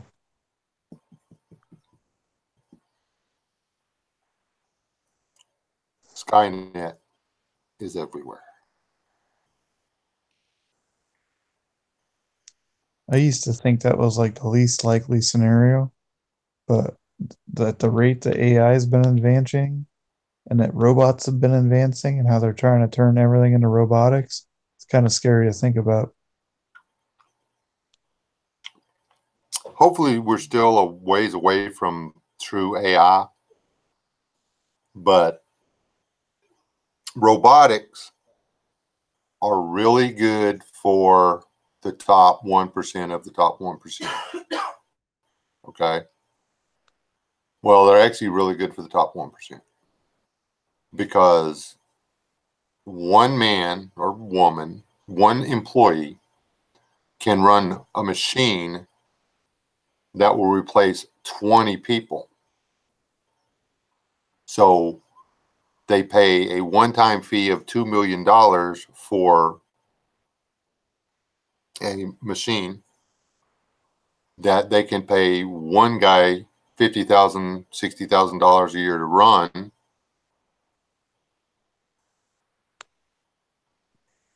And are able to get rid of all of those other people. For however what, you invest $2 million in a piece of equipment and it works, it doesn't go out of date for another 5 years, and even you still catch another there's probably upgrades and stuff that can increase its productivity and this, that, and everything else. So you're looking at 10 years on, worth of return on your investment, where you don't have to pay anybody to make the cell phones anymore. You don't have to pay to have, there's no guy out there putting the handles on the Moras anymore. You know what I'm saying? There's no guy deeper in the plastic sheath. Who was saying the other day that they're trying to teach them to fire weapons? Yeah, they're trying to teach was that you, Wes, when that was talking about teaching guns to shoot or something, or teaching robots to shoot guns?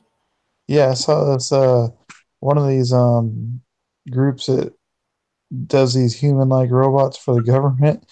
They had one, and they were putting Glocks in its hand, teaching it how to shoot dual-wield Glocks. And I was like, that combined with an actual AI program is just too far. Yeah. Once it becomes self-aware, we got problems. Yeah. They need to watch that Gummit. Banderas was in it. What was the name of the movie? Atoma or whatever. Where the little build a robot built the giant rodent, or not, what do we call that bug, that insect, out of spare parts. That's a accidental AI.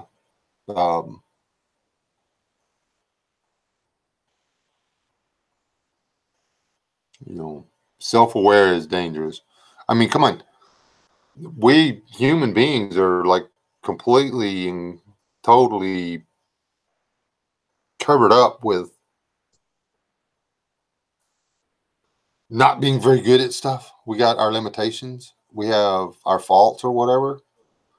But if you make something that's able to literally think for itself and think at a speed faster and more logically in everything than we do, if you give it the ability to do everything that we can do minus emotions, what have you created? I mean, there would be no, I mean, you don't have to have emotions to be unpredictable. You just have to realize that being unpredictable is a logical deal. So it wouldn't be like the Cylons being able to predict their moves and blow them out of the Space Force or whatever. It's not going to be like that. There's a lot of TV and movies out there about bad AI. I know that. But robotics in general are designed to remove people from the workforce. That's why they're putting so much money and time into these farm implements that will drive themselves. When they have all the fields mapped, then there won't have to be anybody in the tractor anymore. The new strippers they've got out there, these things do almost all the work before the cotton ever gets to the gin. So now you need less people at the gin. And if they can improve it just a tad bit more, then you completely eliminate the entire gin. Then after the gin's gone, you've already eliminated all the people that are turning cotton into string. You've already eliminated all the people that are turning string into cloth. And then you've already eliminated all the people that are turning cloth into shirts. What do? We're just supposed to sit there and stare at each other? If they don't need us to make the stuff, why are they feeding us?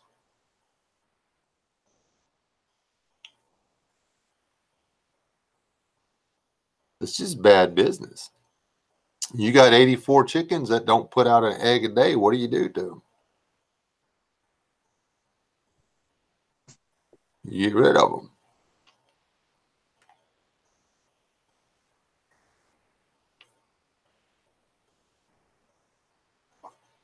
And you go get one chicken that'll lay 2 dozen eggs a day. That would be so cool. I wonder how long she'd last. She's like, poop, poop, poop, poop, poop, poop. She'd have to like lay an egg every hour, man. That'd be like a super chicken. If we make one of those, I'm like so patenting the DNA. That's gonna be my chicken. The Wes hen. Wes S and Wes S and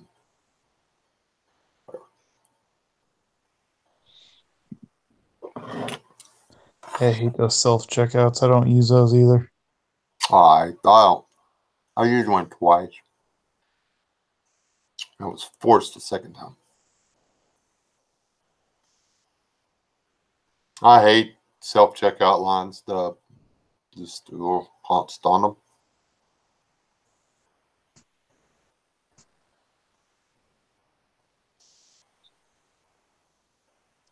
Well, I was reading about this. I think part of it's forcing people in the cities and also about some stupid minimum living wage that they're trying to push. You read anything about that? There's a lot of stuff, different minimum wage deals going on out there. No, I read something like crazy, like the UN's trying to push a worldwide minimum living wage. Yeah, see, and there's been different cities tried that around the country. One within 80 something miles of us tried to push through a minimum living wage, which actually was going to include those enlisted in the United States military. So as long as you were based inside the city limits of this place, the government was going to be expected to give everybody a $4 an hour raise.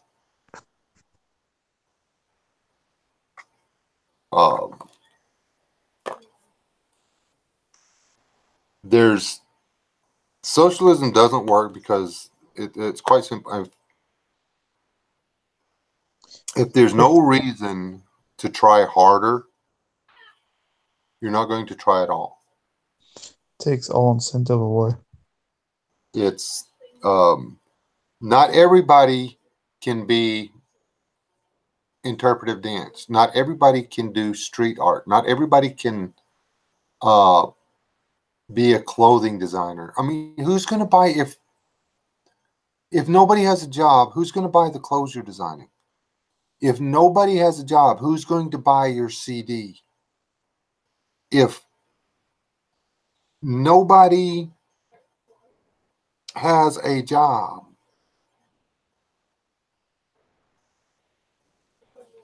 you know. That's why the entertainment industry and the tourism industry are always the first ones hit hard. Exactly, and that's, I mean, they're wanting everything to be service-oriented economy. If you're not producing anything, what do you pay for the services with? If all the money's leaving and not coming back, then the pool of money circulating around continuously gets smaller and smaller.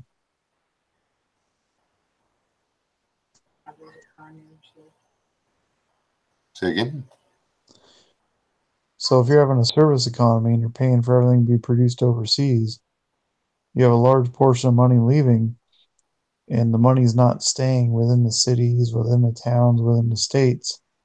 So the portion of money that it's literally getting smaller and smaller as time goes on, as you're shipping money overseas to import and have a service economy.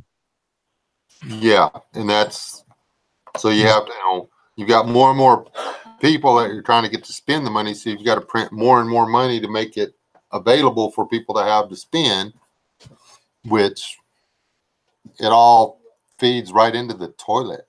You know what I'm saying? Our general collapsitarian in here is who just showed up. They're right about that. I mean, there's the path that we're on right now, there ain't no turning around. The best thing for the economy is a collapse, because then you can build it back up. You can't build something. You can't build on something that's, what's that? That game where you got to take the block out from down here and put it on the top, and you got to keep pulling them out and putting them on the top.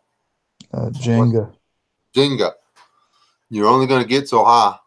How high can you stack dominoes before they fall down? You've got to stand them all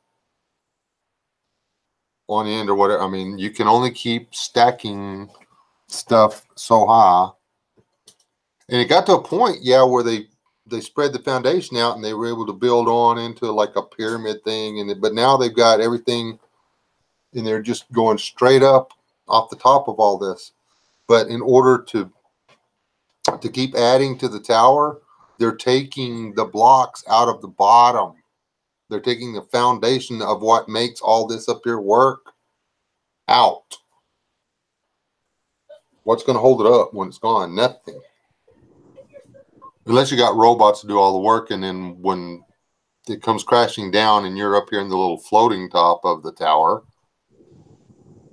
and all the rest of it goes crumbling down and crushes all the little peons living in the city below you, it's no big deal. You got robots to do everything.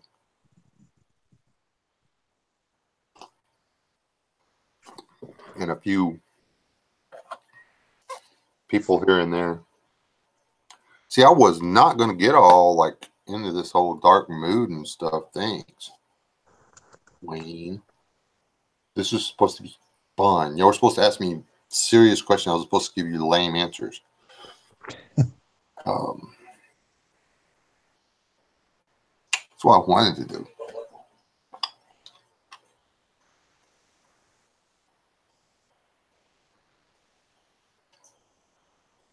What do you think, HDP? What's going to cause the fall of society as we know it?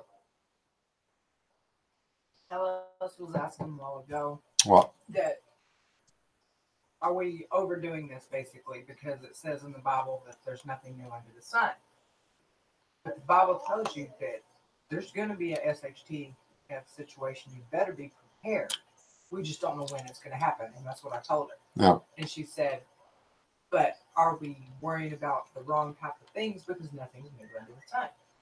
But, I mean, it plainly says that, fire and brimstone's going to be flying out of the sky. A third of the trees are going to get wiped out in one blow. A third of the animals in the sea are going to die. The water's going to turn blood red. Just on and on and on and on. Those are some major catastrophes. Yeah. So, fire and brimstone could be taken as meteors. It could be taken as nuclear weapons being fired at us. We don't know, because you don't know what part is exactly the way it says it's going to be, and what is like not a metaphor, but a symbolic. Yeah.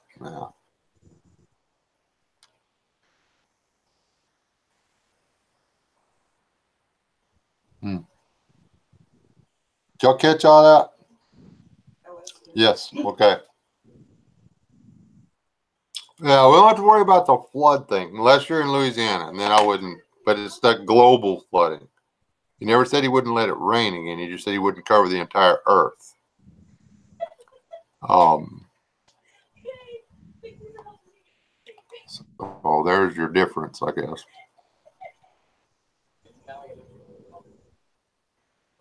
Damon, don't, please, no, nobody asked, nobody said anything about the rapture.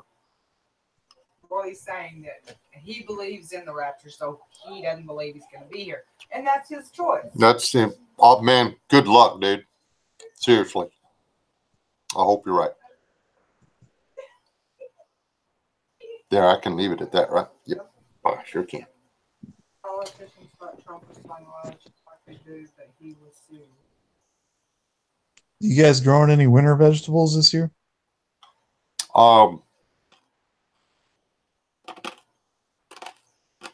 No.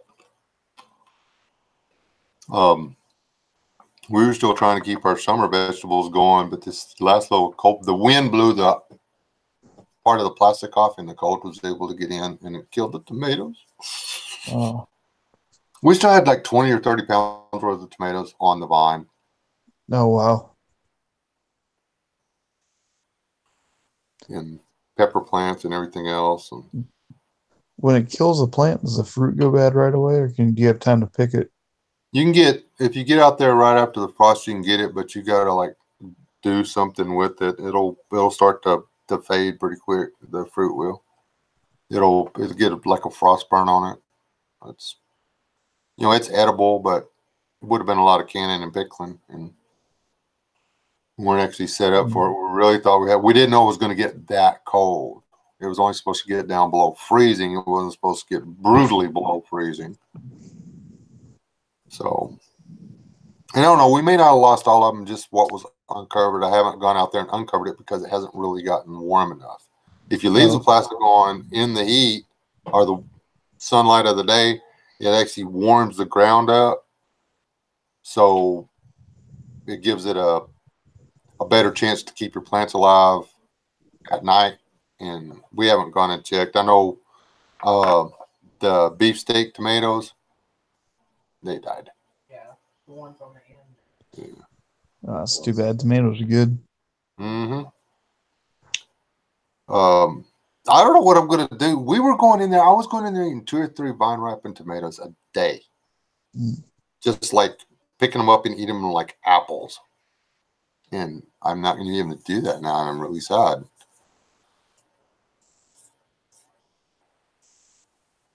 Because winter came. Stupid White Walkers. I love that show. Okay. They're at the wall. They're at the wall. Oh.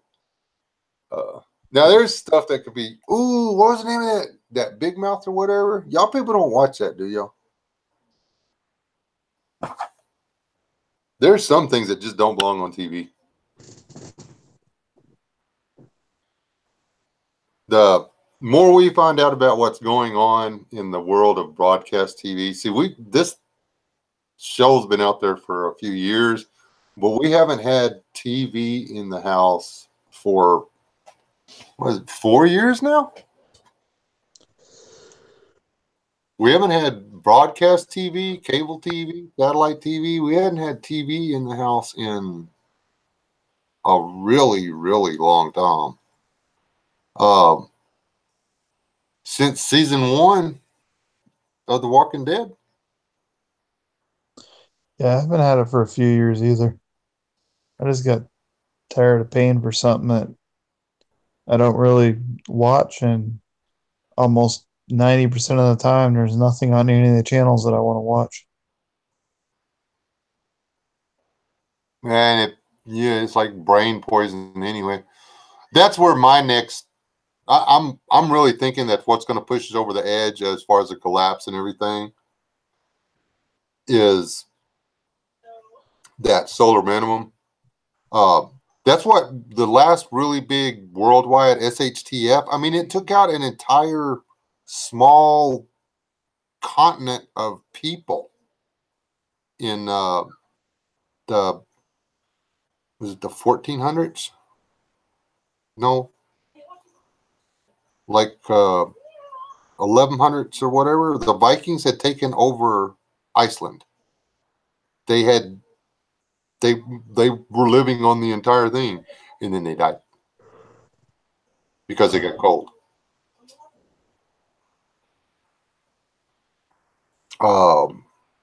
The last really big grand solar minimum that we had killed millions of people.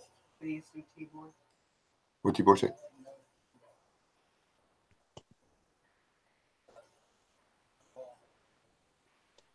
Well, if anything major happens in the fall, right before winter, there's probably going to be a mass die-off.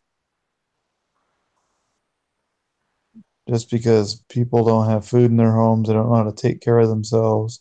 It's not like the Great Depression where people still knew how to run farms. See, they've already got most. I mean, the idea that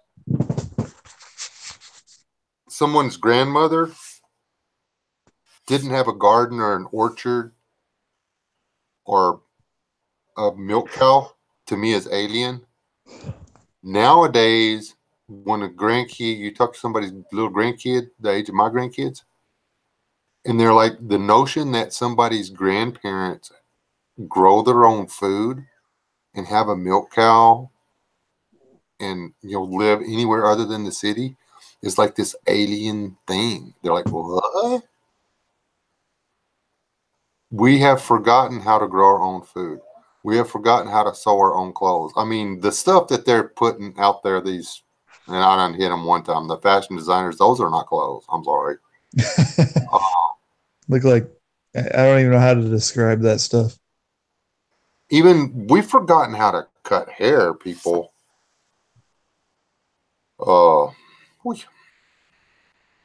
If you want to wear your hair, church boy or whatever, that's fine. But I don't even know what those. They're getting their haircut like they're on purpose, and I really have a hard time with it.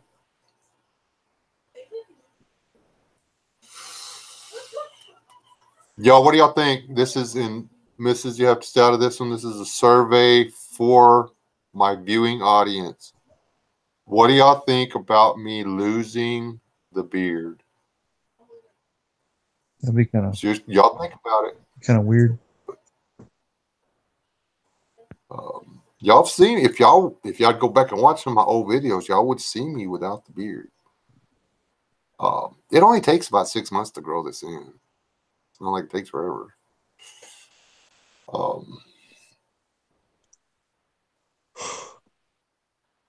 It's getting really hard to get a kiss goodnight, so I'm thinking I'm gonna have to lose the beard. Apparently, if I can braid it into a rope, it's no longer acceptable facial hair. You saw a real man today. Cool. Because real men wear mullets. This is No Shave November. No Shave November. Yeah, there's that one.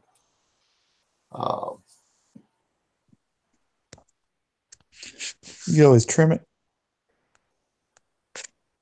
I started to do that the other day. I actually trimmed the sides off because when you try to roll over a bed and your beard gets caught under your shoulder and you rip out a big handful of hair on the side of your face, it hurts like crap. I'm just saying, not that I did that the other day and woke up and cut half my beard off, but yeah, that hurts.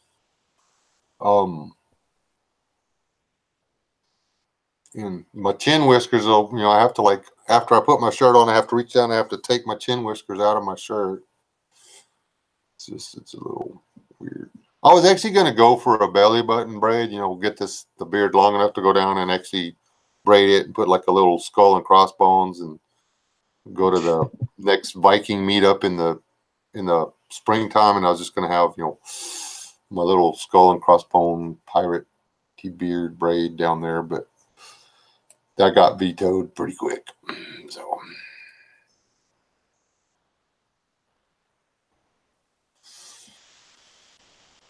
I'm not going to shave for at least a year.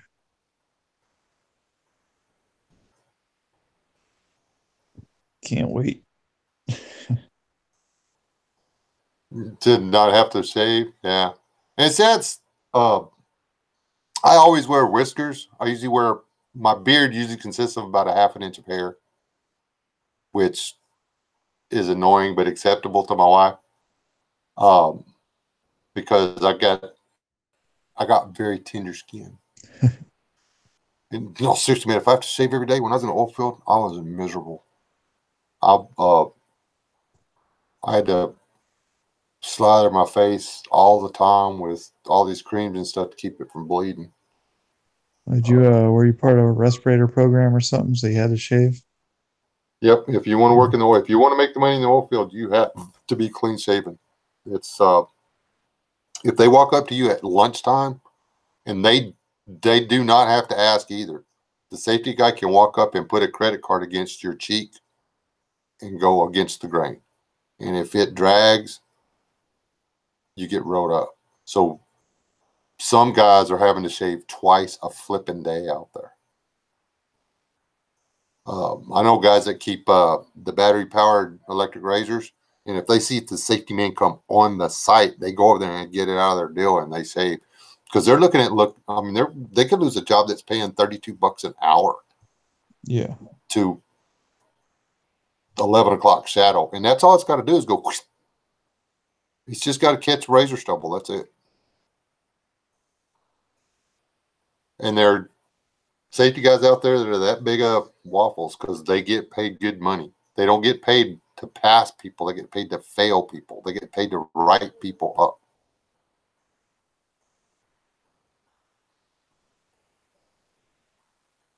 It's two things I don't want to do after this winter. Is shave and get up before 6 o'clock anymore. I would love to sleep past 6. Yeah. My wife's like a morning person. Her favorite thing to do is like pop up before the chickens start crowing. I don't know what's wrong with her. I hate getting up at 4:45. If I get up before 6 o'clock, it doesn't matter how much sleep I get. I'm just miserable all day. Why is it a safety thing to be clean shaven? Because the mask won't make a seal. The mask, okay, yeah. For those of you that don't know, the production of fossil fuels, natural gas, diesel, gasoline, motor oil, all of that stuff comes with a byproduct called hydrogen sulfide gas. At 20 parts per million, prolonged exposure, you will become ill. At 100 parts per million, that's 100 parts of H2S per million parts of regular air, you will become sick within a few hours. At 600 parts per million, within 30 minutes of exposure, you are down within another, after you go down 30 minutes later, you are dead. At 150, no, yeah, I think they change it all the time for insurance or whatever. Anyway, 150 to 200 parts per million, you're dead at your first breath. So, in order to work in the oil field, you have to carry what's called a rescue pack, which is a scuba setup, which you put it on, it has 30 minutes of air. It forms a airtight seal to your face. Razor stubble or a beard will interfere with the seal and greatly reduce the amount of available air you have to accomplish the rescue. Having the mask, or you can't wear the mask and go do your work. So if somebody sees you fall down for no apparent reason, then they are supposed to grab their rescue pack, put it on, and go drag your butt away from wherever it is that you fell down at. And if you're not clean shaven, then you do not have enough air to save the life of your coworker. So if you're not willing to stay clean shaven so you can save the life of your coworker, you can't have the job. Okay, there we go. Look it up. H2S, hydrogen sulfide gas. It is the second most lethal gas on the planet, naturally occurring gas. The most lethal naturally occurring gas is hydrogen cyanide. It's used in the gas chamber. The second most lethal gas on the planet is hydrogen sulfide, which is flammable, by the way. It's attracted to water. It is heavier than air. It will accumulate in low-lying places, like around tank batteries. They put up firewalls. They're not actually a firewall. They're to prevent, like if there's a rupture or something at the tank, they're to prevent the oil from escaping into the ecosystem. It's supposed to stay inside the deal. Only problem is you got a 3-foot wall of dirt that if there's any H2S escaping out of the top of the tank, which it does on a regular basis, it will settle into the area around the tank battery, the firewall area around the tank battery, and accumulate. Then when you walk in, your actual act of walking stirs up, which down there by your feet, it may be 1,600 parts per million of gas. And when you're walking up there where your nose is, which was 0 parts per million, by the time you make 3 steps, becomes 600 parts per million, and you go down. And then you're breathing 1,500 parts per million. People die of H2S every year in the oil field getting you gasoline. That is expensive. But yeah, H2S is bad stuff. Now, the third most poisonous gas on the naturally occurring gas on the planet is hydrogen dioxide. Hydrosulfur dioxide, which is hydrogen cyanide or hydrogen sulfide after you burn it. But it is lighter than air, will climb into the atmosphere and dissipate. Hydrogen sulfide is quite flammable, and it actually is a more potent gas than natural gas. It actually has more BTUs in it than methane gas. The only problem is it'll kill you dead, so you can't use it. So you just have to burn it off, turn it into hydrogen dioxide, hydrogen disulfide, whatever, anyway, and allow it to blow away in the wind, and where it can kill like little birds flying around and stuff. I don't know what it does. They can't re-inject it because under pressure it becomes unstable, blah, blah, blah, blah, blah, blah, blah, blah. I'm not allowed to work in the oil anymore. Do I? Yes. But anyway, that's just one of the many reasons that, yeah. So anyway, that's why you have to be clean shaven in the oil field. Surprisingly enough, they discovered a lot of that actually during the SARS outbreak. They weren't most trades that you needed to wear a respirator to keep fumes or whatever out. They weren't too strict on that until the SARS outbreak happened, and a lot of the rescue workers and aid workers that went over there ended up breaking out with SARS, even though they were wearing respirators, because they all had beards and facial hair afterwards because their masks weren't sealing. Yeah, that's like if you got a big beard on and you're working around sawdust and this, that, and everything else, and you're putting the dust mask on, the sawdust or the sanding dust and stuff is going right through your beard, right up into your lungs anyway. You just might as well man up and wear a bandana.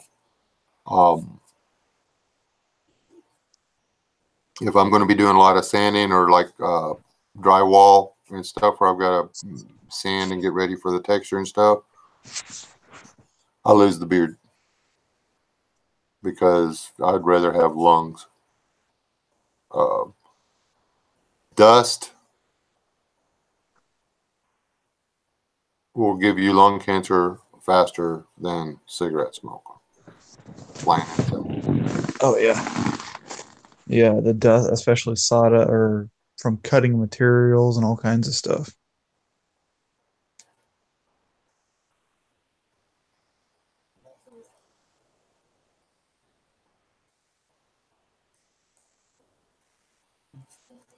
Yeah, to tell you most of the wells, well, the wells that I worked on all had their head pressure was roughly 1,500 psi of, if you shut the valve, the flow line, yeah. Oh, it's pretty. It is super pretty when the pipes break. Oh, it's just like this beautiful fountain of Yeah, yeah. There's that. It missed me. I was an eighth of a mile away when it went. It was pretty though. Now the 1,500 foot of pipe come flying up out of the hole when I was driving by it. That was a little exciting, but hey, that was a human error. The guys forgot to tighten the bolts that held the pipe in the ground. So that's actually on them. That's not on me.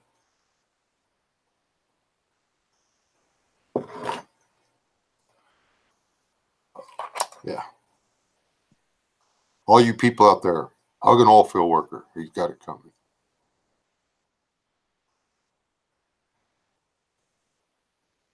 Just so you know. What else we want to talk about?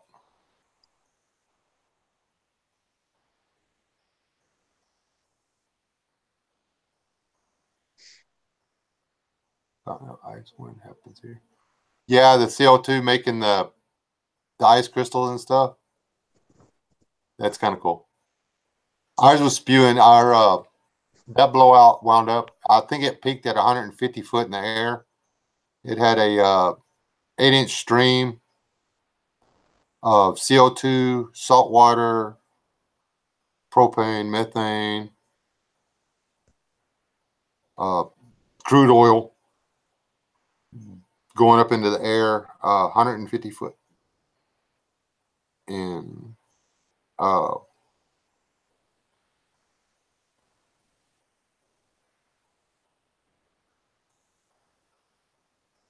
it took us 3 days to get it cut off. Well, I didn't, man. I did. I didn't have anything to do with putting the well out. That was all wild well control. Wild well controls. Those guys are nuts. They have. I mean, they only like 20, 30 people work there, and they lose on average one employee every couple of years. Either injured to the point where it can't work anymore, or breakdown under stress, or something goes wrong and they die.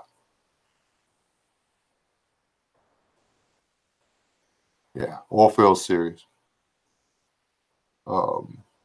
Yeah, there's millions of people working in the oil field, so the chances of it being you are really slight. But think about it. Every once in a while, somebody wins a lotto. I'm just saying. What's it like for injuries? I mean, my shop alone and what we do, there's about 20, 21 of us, and just about all of us had surgery before 30. Our knees are blown out, our backs are blown out. Generally some kind of wrist or carpal tunnel injury in the arm. Like there's a lot of common variations for what we do that a lot of people end up getting. Very few old roughnecks. I'm talking, 45, 50-year-old old roughneck can count to 10 without taking a shoe off. Okay. Very few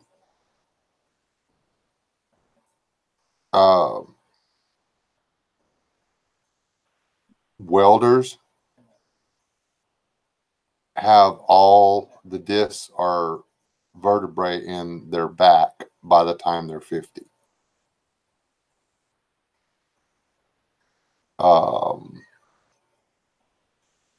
The oil field makes you old. If you're lucky enough to get into the production side of it, exploration is the most dangerous. Production is, I can't say the safest, but it's the least hard on your body, because like the pumpers and stuff like that, they got it pretty easy. But then all your mechanics and stuff, like your compressor mechanics, your pump mechanics, stuff like that, they get tore up pretty fast. it takes out, elbows, knees, shoulders, backs. It's gotten better because there's so much safety stuff involved now, and there's so many winches, and you've got hoists, and they'll call out 2 or 3 roustabout trucks. Used to, everybody just grabbed a hold and lifted it into place. Now they'll actually, they'll wait for the crane to show up, because the money in workman's comp and oil field, there's gazillion billions of dollars every year in workman's comp. But the workman's comp laws now are kind of crap. Say you break your back in the oil field, and you get X number or whatever's. They've only got to pay you. They've only got to pay you for 2 years of your life. You can never work again, okay, because of an injury you sustained at work. 2 years of your life is all you get out of the company's insurance. Now, any medical or whatever that you have remains the responsibility of the insurance company.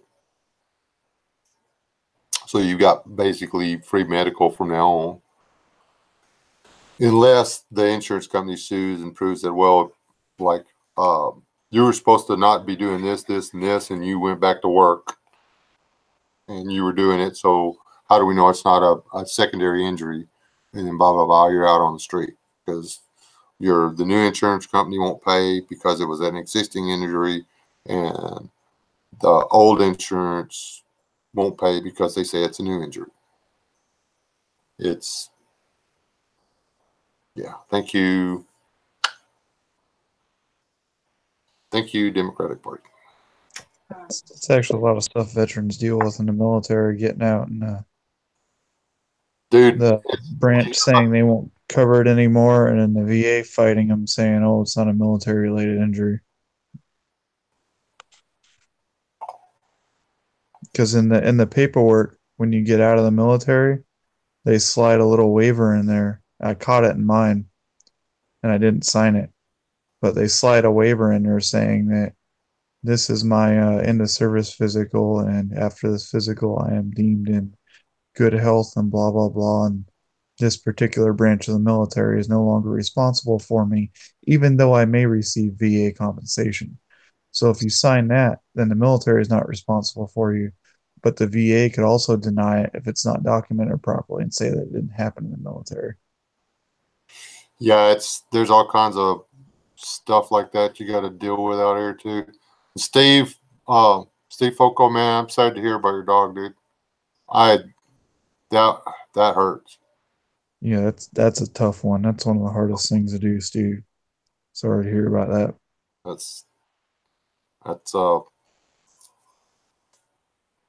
my pets have graves and markers on this property. Yes, I bury my pets.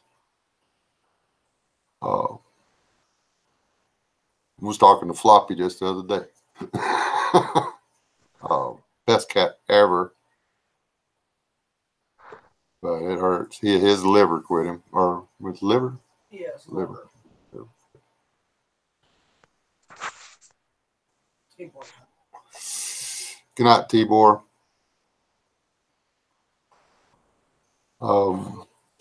Just keep your chin up, man.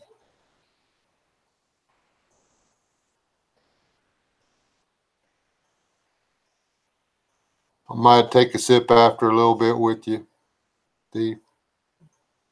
And you were talking about people winning the lottery. I've been winning lately, so weird things happen. Weird things happen. People win stuff. Can't believe my wife wins a top-end Glock. How many raffle tickets have I bought for guns and stuff? And I never get a phone call. You buy one, or you buy two, and you get a phone call. Here's your new gun. It's just so cool.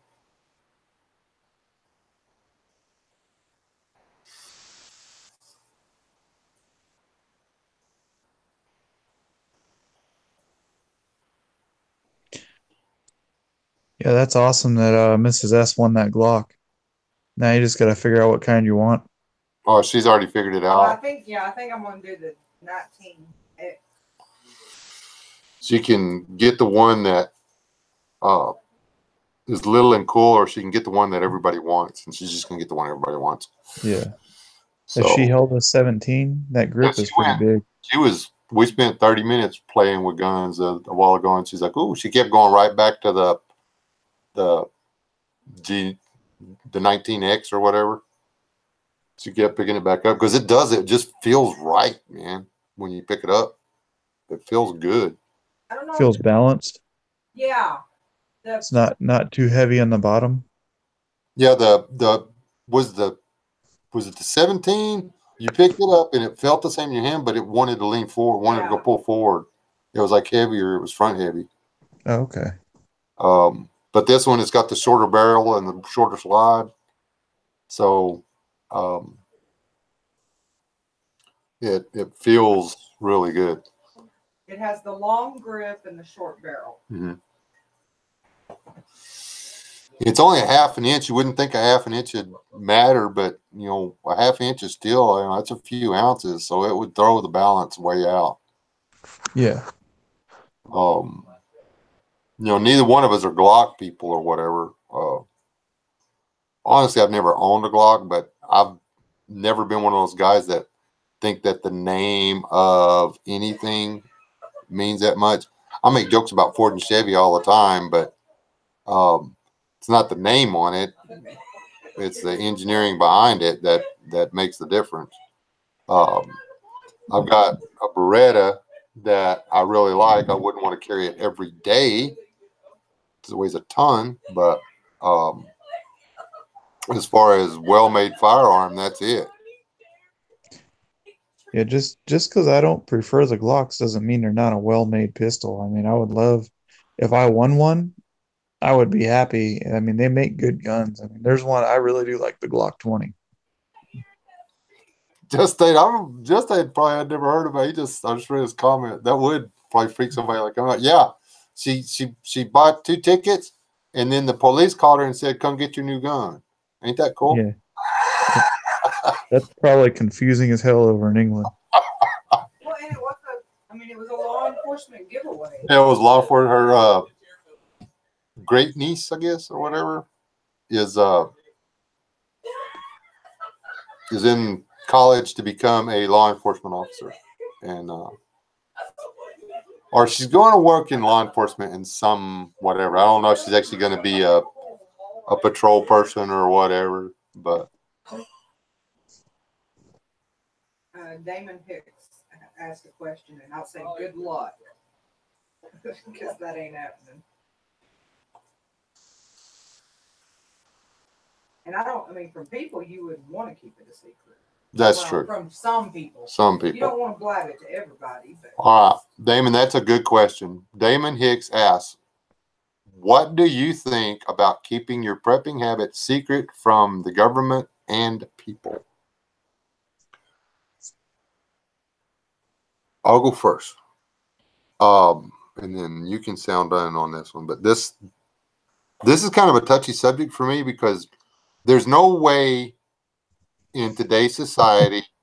So the very fact, Damon, that you are in this lobby with this title, probably on your smartphone or a computer that is IP'd to your credit card somewhere or another, they know that you're a prepper now. There's no keeping it a secret.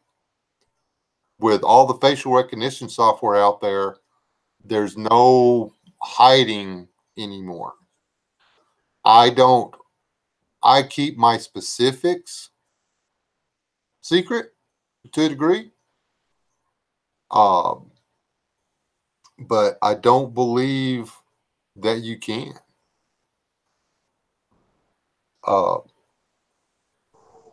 I believe that a person must, it's a bigger deal to watch your attitude towards prepping than to hide your prepping. All right. I show my face on YouTube.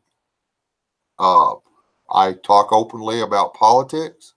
I talk openly about prepping strategies, if you will, because it doesn't matter if your local government knows who you are. If you're an issue, there's some kind of paper trail, electronic trail, or whatever that goes up the line. Just because you Google yourself and don't come up with much, don't mean that the feds can Google you and come up with a lot. So, like Mrs. said, good luck keeping it secret from the government. Now, do they know how many cans of beans you have in your house? No. Do they know how many freeze-dried scrambled eggs you have in your house? No. Is it any of their business? No. Do I personally ever buy ammunition with a bank card or with a credit card? I'm not stupid. There's no way. I would go to Walmart and say, I made 43 round 9mm hollow point.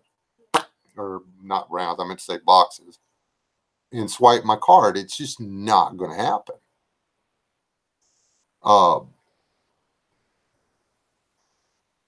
No. Ammo is cash only.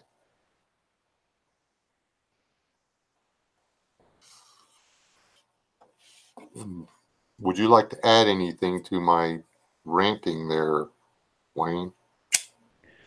You pretty much covered it. I mean, if you're on one of these channels in a chat, they got you. If you watch one of these channels, they got you. If you follow in an algorithm because of the stuff you look for on the internet, they got you.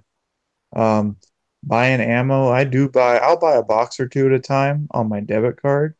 But if I'm buying more than that, I definitely pay cash just because I don't want to be flagged for anything. But a box or two is kind of normal. Yeah, and see, like, I may have got a little extreme. Like, if I go to G-Bo's and buy chicken feed, and they've got a sale on 22 long rifle, well, yeah, I'm gonna grab me a couple of boxes, and I throw it on the card. But I don't want, I'm not gonna go in and buy a brick a week, a brick every payday, because they're gonna be like, there's no way that guy's shooting that much. Because Well, most people don't realize how much you go through in a range. A typical range day for me is well over 500 rounds if I'm going to the range and I'm shooting more than one caliber. yeah, more than one caliber. But like these guys that went out that go in and they're always. I know a guy for a while. He would literally go to Walmart, and they had the 3-box deal or whatever, and he would go up and he would buy 3 boxes. His son would be behind him. He would buy 3 boxes. His son's wife would then go up and buy 3 boxes. His daughter would go buy 3 boxes. His daughter's husband would go buy 3 boxes. They would sit there in line and rotate out, putting all of the bought ammo in the same daggum shopping cart, running the same card, just in a big circle. They would literally buy when everybody was, you can't get 22 long rifle ammo. That's because there's people like you, Waffle. When they finally realized that, hey, there's going to be more 22, it's all over the place now. That was a panic designed and engineered by the ammo manufacturers. They did that. They made a killing off of that. What is just XUSD 7 feels What's wrong, Just Aid? just because Over here, you can win, guys. Or do you feel like you're being persecuted by your government? If you feel like you're being persecuted by your government, I would flee the country. I'm just saying. I mean, don't suffer the indignation and ridicule and torment that you have to face over there in Great Britain. Just flee. Boat, train, airplane, whatever you have to, Greyhound bus. Get here. We will open you, or we will welcome you with open arms.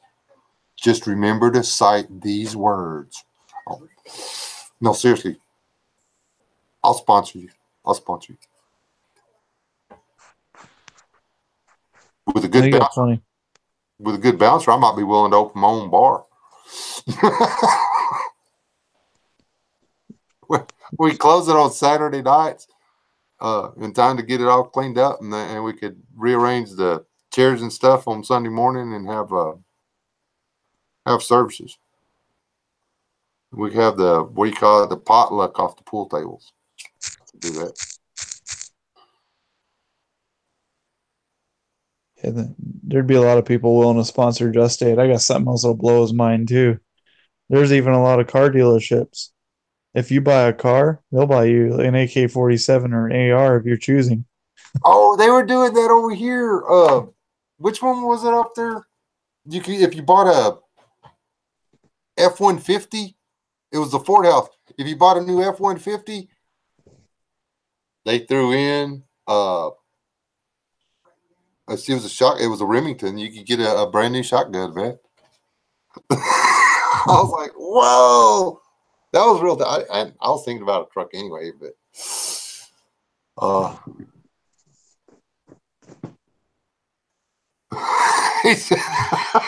that's what the deal was. What was there's another one, the one in La Mesa. La Mesa, if the first so many people that bought a Super Duty got a voucher for a deer rifle. I was just like, this is crazy. America. By golly. Ow. Y'all can't see me walking away, but I have to walk away. And, what were we going to do? Oh, here. Yeah, real quick. Okay, I got to turn the camera on in a minute. She's got to show y'all something. I got to wait for the thing, and then it takes it like forever because somebody's in there eating the internet up. Hold on. We got video coming. There we go. Dun, dun, dun. I can see it. Gotta go. Oh, it's too white. Oh, hold on. Dun, dun, dun, dun. You gotta move it around till the camera focuses or whatever. Oh, it's too close. Anyway, that's her winning. The part that really freaked her out, she goes, "He said my name right." Yeah. No one ever pronounces it right. So, turning the camera back off. I have to go. I drank too much coffee, and I've got to go check the plumbing. I'll be right back.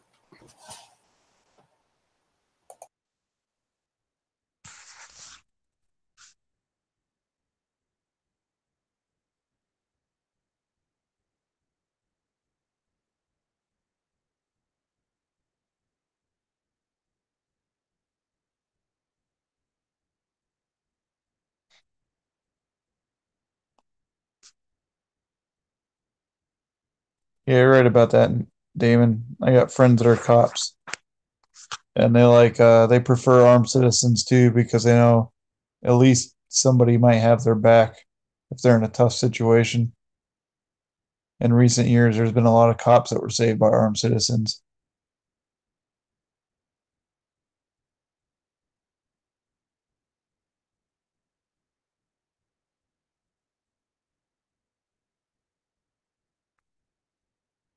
See this thing on yet?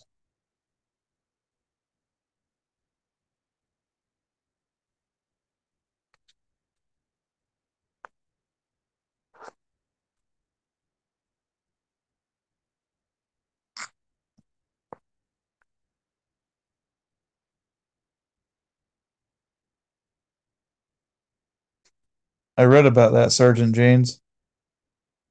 That was pretty cool. The guy bought everybody in his company a new gun.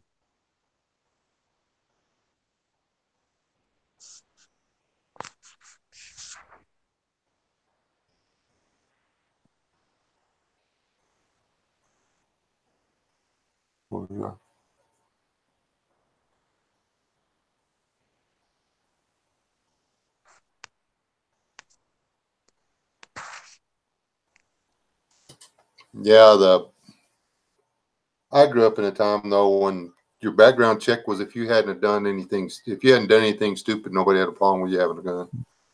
It was after you'd done something stupid. That's correct, Mark. It was, I think, in 2005, the Supreme Court ruled that police do not have a duty to protect the citizenry. Why would they say that? What's their job then? To enforce BS laws to generate revenue. Huh. At least that's what the state patrol and the city cops do out here. The sheriff's departments are still pretty cool out here. Yeah, they've all gotten pretty messed up, but I think some of that's due to what are they calling it now? The shadow government or whatever. Well, the state police in Massachusetts just confiscate your firearms and kill the citizens. So that stuff that's going on over there is insane.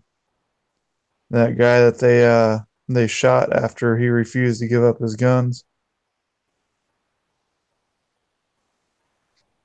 Those red flag laws. His neighbor or family member called the police, claimed he got in an argument with him.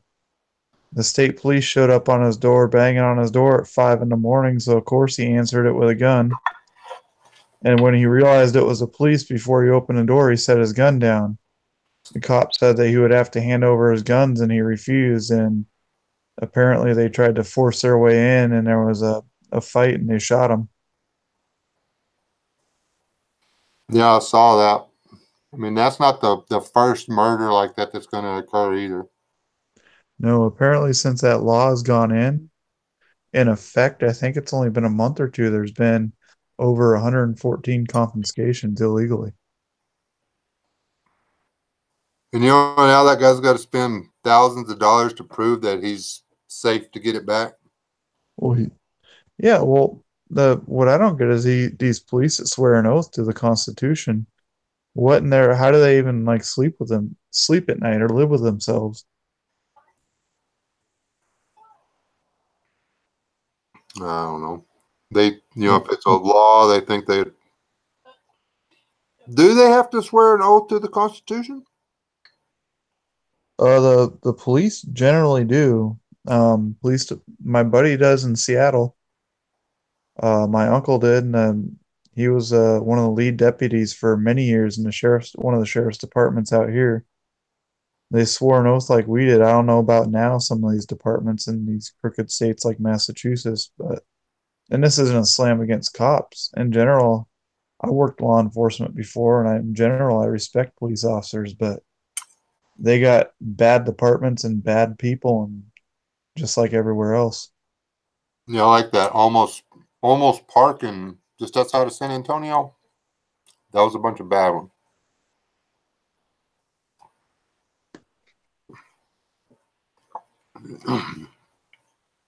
I mean, granted, they're just upholding the law or whatever, but the law is flipping unconstitutional. So where do you draw the line? Yeah, I mean at confiscation, that's where I draw the line. If whatever state I'm in, they try to confiscate them without just cause or without a warrant, if I haven't done anything wrong, I mean, at some point, when is it overbearing? My oath doesn't end with my enlistment, and I take my oath seriously, which is why I won't run from this country if anything really bad happens. Exactly. And I just wonder how many people are actually going to be willing to stand up. I'm surprised that the Oath Keepers, the Three Percenters, and some of the other big veterans organizations have not gone there yet and stood up for the citizenry like they did during the Bundy Ranch stuff. I'm actually disappointed in those guys. But where do they go? I mean, they don't know whose house is next until it's too late. Yeah. People in Massachusetts need to start getting their stuff together and getting organized quickly. Yeah. I mean, there needs to be a point to where, I'm not saying civil war or anything, but there needs to be a gathering of armed citizens putting their foot down saying no. All y'all people need to go back to my old videos and find the one where 118B or whatever. I forget what the resolution was that they were trying to get pushed around. I told y'all a year and a half ago that this was coming. And I know I didn't have any subscribers back then, but by golly, I told y'all. And here it is. That legislation is in every state. Every state's legislature right now. They're trying to pass it in California, Arizona, Nevada, Oregon, Washington State, Idaho. They want it nationwide in state law. They wanted a state law, but they want it nationwide. Because then you can do everything. Me, the kind of stuff I talk about on my channel and stuff, they could say that I'm a threat to myself or to somebody else. That's why all of my guns are just foam replicas. Because I don't want them to take real guns from me, so I just have like foam replica guns.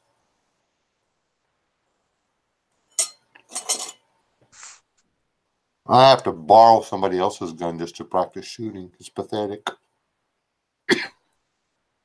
I think partially it is for logistics, but not in the way that people think of logistics now, Mark. Each citizen of fighting age was required to have a rifle and enough powder and shot for 50 volleys of fire when they were putting this country together and they were putting the laws together.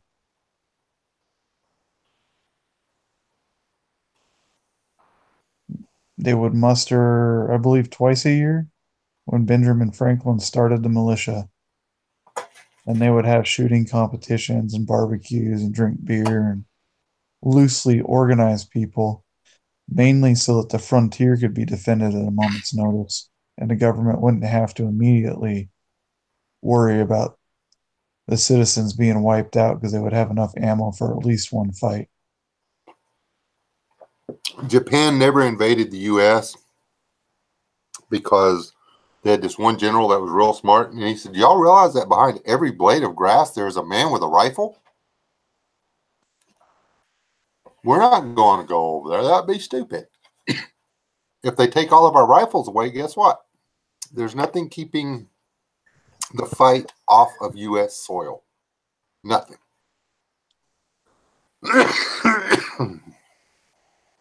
The United States militia is the only thing that has kept the United States from being invaded in the last 150 years. Granted, we had that thing where we tried to rip ourselves apart. But if you research the Civil War, that wasn't actually from the inside out. That was instigated by Europe.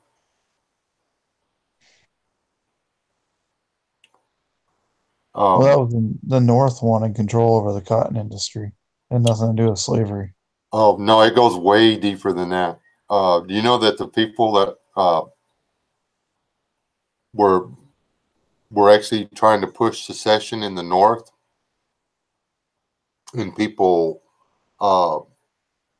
that voted for secession in the South, as soon as it was done and the war was started, they started calling for it to be. They were saying, "Oh well, we didn't want to do this anyway." They just switched it. The guy, the video I watched on it, and the guy's got book after book after book. I mean, he spent his whole life researching this stuff. It was a setup. The whole flipping thing. They needed a federal government in charge, and they got it. Have you ever read The Rise and Fall of the Confederacy? Y'all people got too much time to read. What are you on, the Navy or something? Yeah. The Rise and Fall of the Confederacy was written by I can't think of the guy's name now, the Confederate president. He I didn't want to be president. He was like a senator or something at the time, but they kept shoving him up to DC, and they kept he was one of those people that really didn't want to serve, but they kept putting him in a position yeah. because he represented them so well. Jefferson Davis. Thank you, HTP. But the book is basically, it talks about the 20 years leading up to the Civil War, and it cites every legislation that the South tried to work with the North and they passed, and then the North went back and reneged on. And it gives, not only does it talk about every legislation in detail, but it gives the actual article number where it can be looked up in the Library of Congress. So it actually cites not only as a historical fact, but it references to historical records, which are historical fact. And then it just basically talks about the breakdown and how the North would constantly renege on all the laws leading up to the Civil War before the war finally broke out. And there's about a 20 to 25 year civil rights battle leading up to it where the South was just getting hammered. Yeah. It's a really good book, and that was written 5 or 10 years after the Civil War. Good night, HDP. What's the name of that book again? The Rise and Fall of the Confederacy.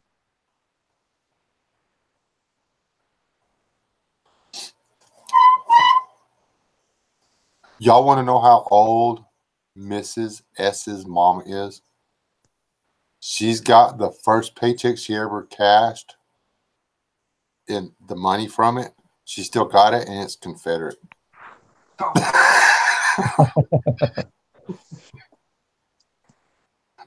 When she bought a box of quilt pieces or whatever and was going through it, and there was a bunch of Confederate money in the bottom of the deal. It's totally useless. I mean, it's valueless, but Yeah, they sell that in Virginia.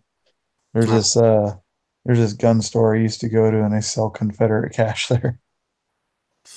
yeah, this I think one of the it's like a $5 banknote or something like that.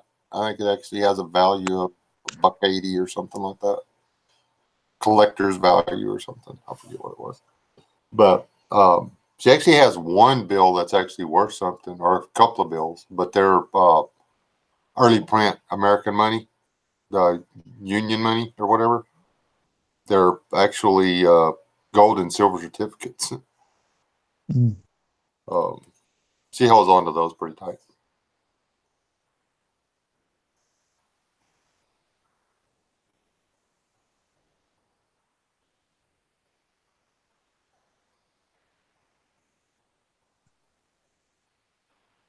Yeah,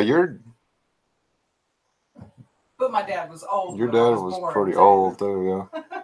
We're thinking of the same gun store, Sergeant Janes. It's out by Oceana.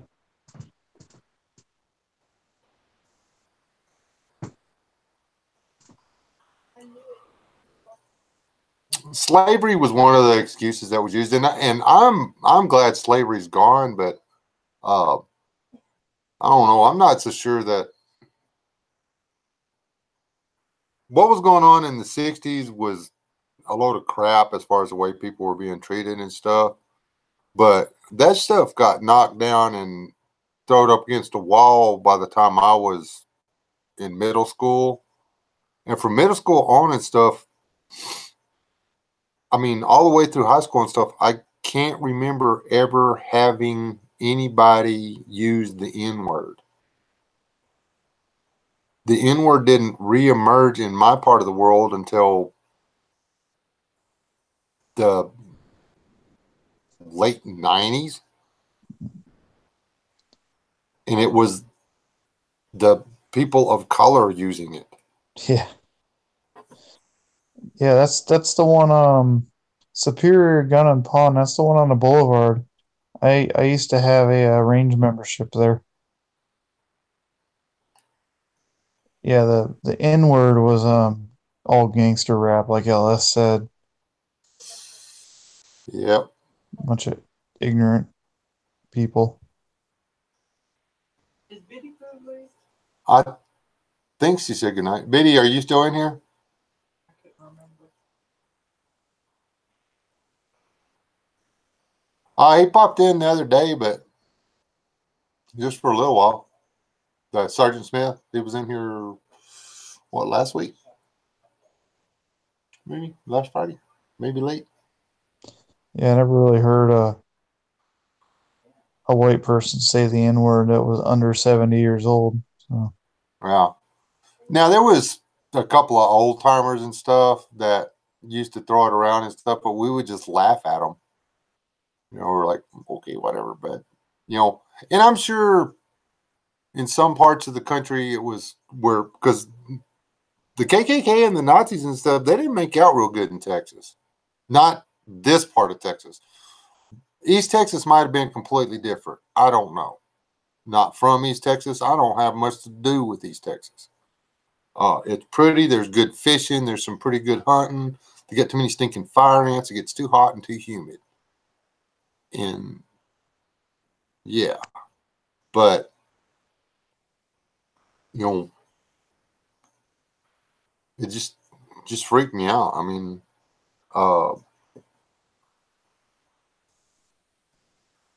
the guys I hung out with and stuff didn't like it when they had to play Coronado or Estacado, but that was just because they had a bigger lineup and they just happened to be more black guys on the teams over there. It wasn't anything to do with hating them because of their color. It was hating them because they hated running into them on the line. I mean, it's like running into a bus. So, and then it just, it's steadily gotten worse. And I honestly think it's manufactured. There's no other reason for it. Yeah, I do too. I think it's been used so people could play the race card.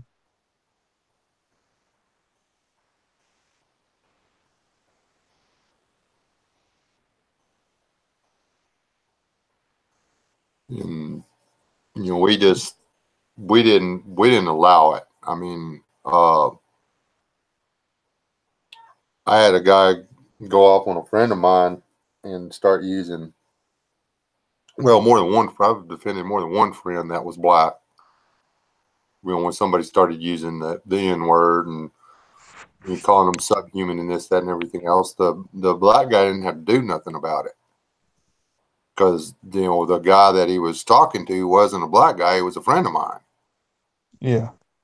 So, you don't, something like that goes on, you don't wait to go into the fight until your friends got there. You beat him to the fight.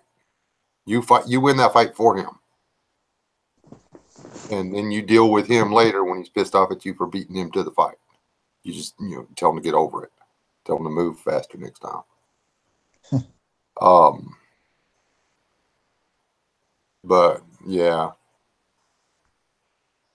the last guy, he was like, "Can't believe you sided with that bleepity bleep instead of your own race." So I hit him again. And then I fired him.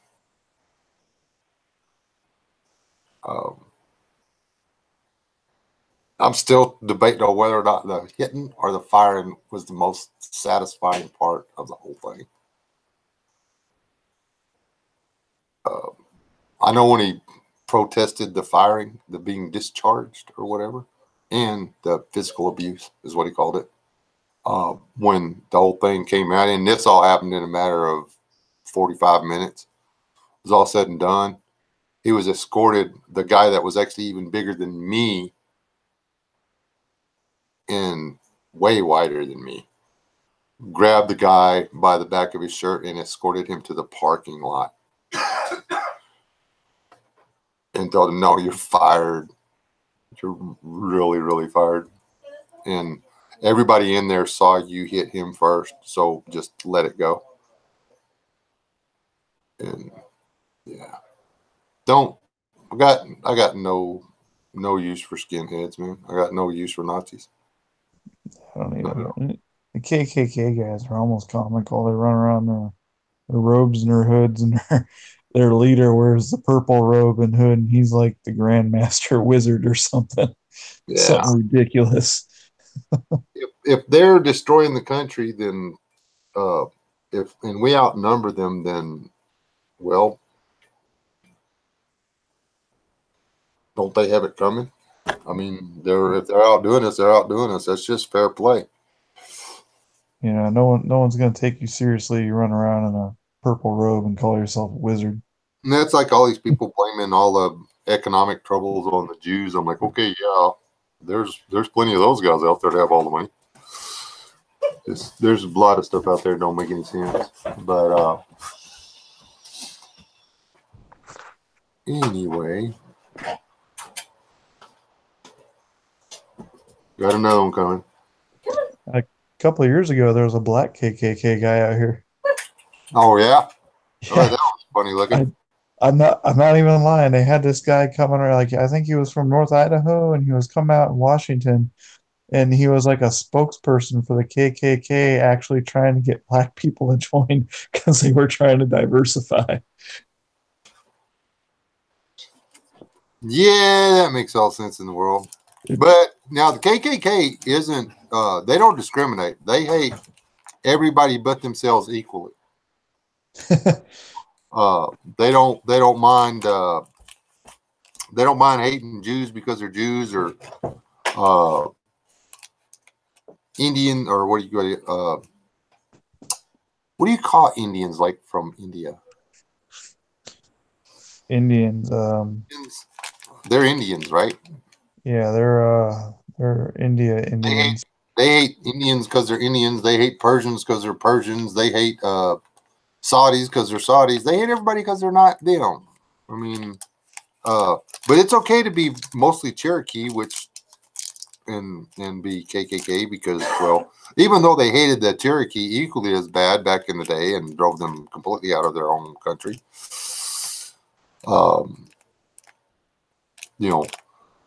the KKK is just a bunch of dummies. They don't know what's going on. And Adam means white. Kiss my butt.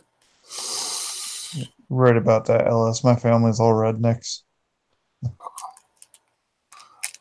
I thought about trying to find a redneck and meet him, see what this whole redneck stuff was all about, but I can't find none around We're here. like northern. Up here, it's more like kind of how the southern hospitality and mentality is. It's just people up here in the north that were raised the same way.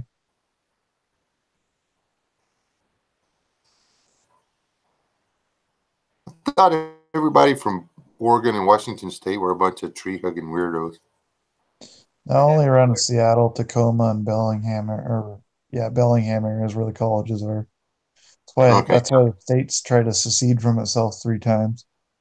That's where I was at, so that makes sense. Man, I like driving up there and looking at all the strawberries that I can eat.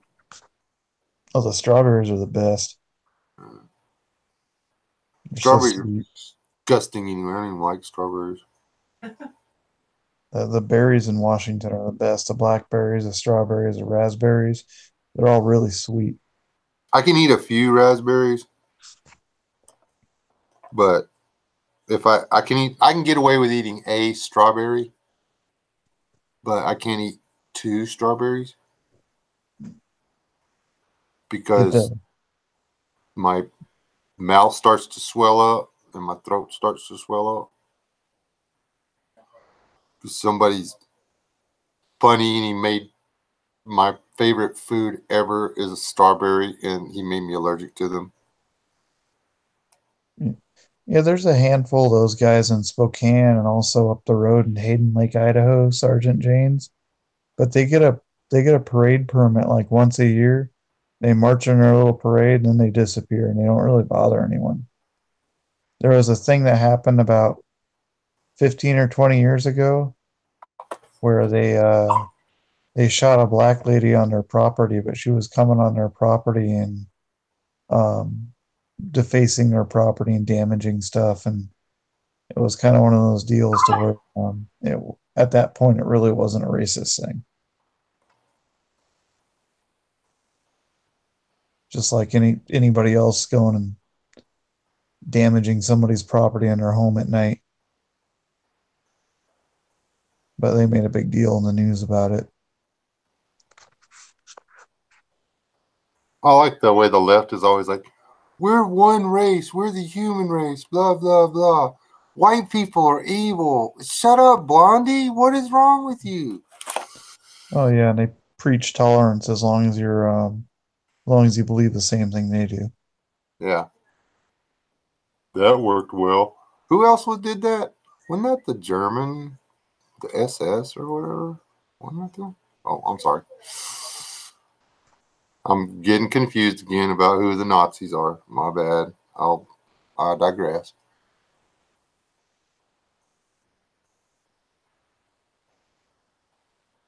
You've been on here 3 hours? Have so been on here 3 hours. Okay. Mrs. S is calling the time, folks. Oh yeah, I should probably eat. Yeah, while you were talking a while ago, I confessed that I choked down a big slice of meatloaf. I feel bad now. I'll get over it. Yep, I'm over it. Anyway, thank y'all for hanging out. Sorry I kept y'all so long in stuff. Y'all stay tuned. There will be more to come on the Barrel boat. The Barrel new. Barrel. We got to come up with some way to say it because it's going to be a canoe this time. And because I'm hoping that making a canoe is a lot less work than trying to make a kayak. Please let it be so. And say again. I was gonna say, I hope you got a plan to keep the barrels from rolling because you're gonna do them in a canoe, right? Yes. This I actually do have a plan. I'm actually going to build something to build the boat in. Yeah, it's going to be a lot more making this. If this works, I'm going to be getting a lot of barrels and making a lot of these things and trying to sell them because this is going to be entirely too much work just for a one-off.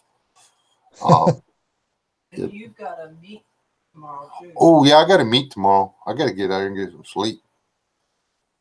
Anyway, anybody wants to come to Big Springs, Texas, and meet me at the TA? I'll be at the Travel America. It's a truck stop right off the interstate on I-20 in Big Springs.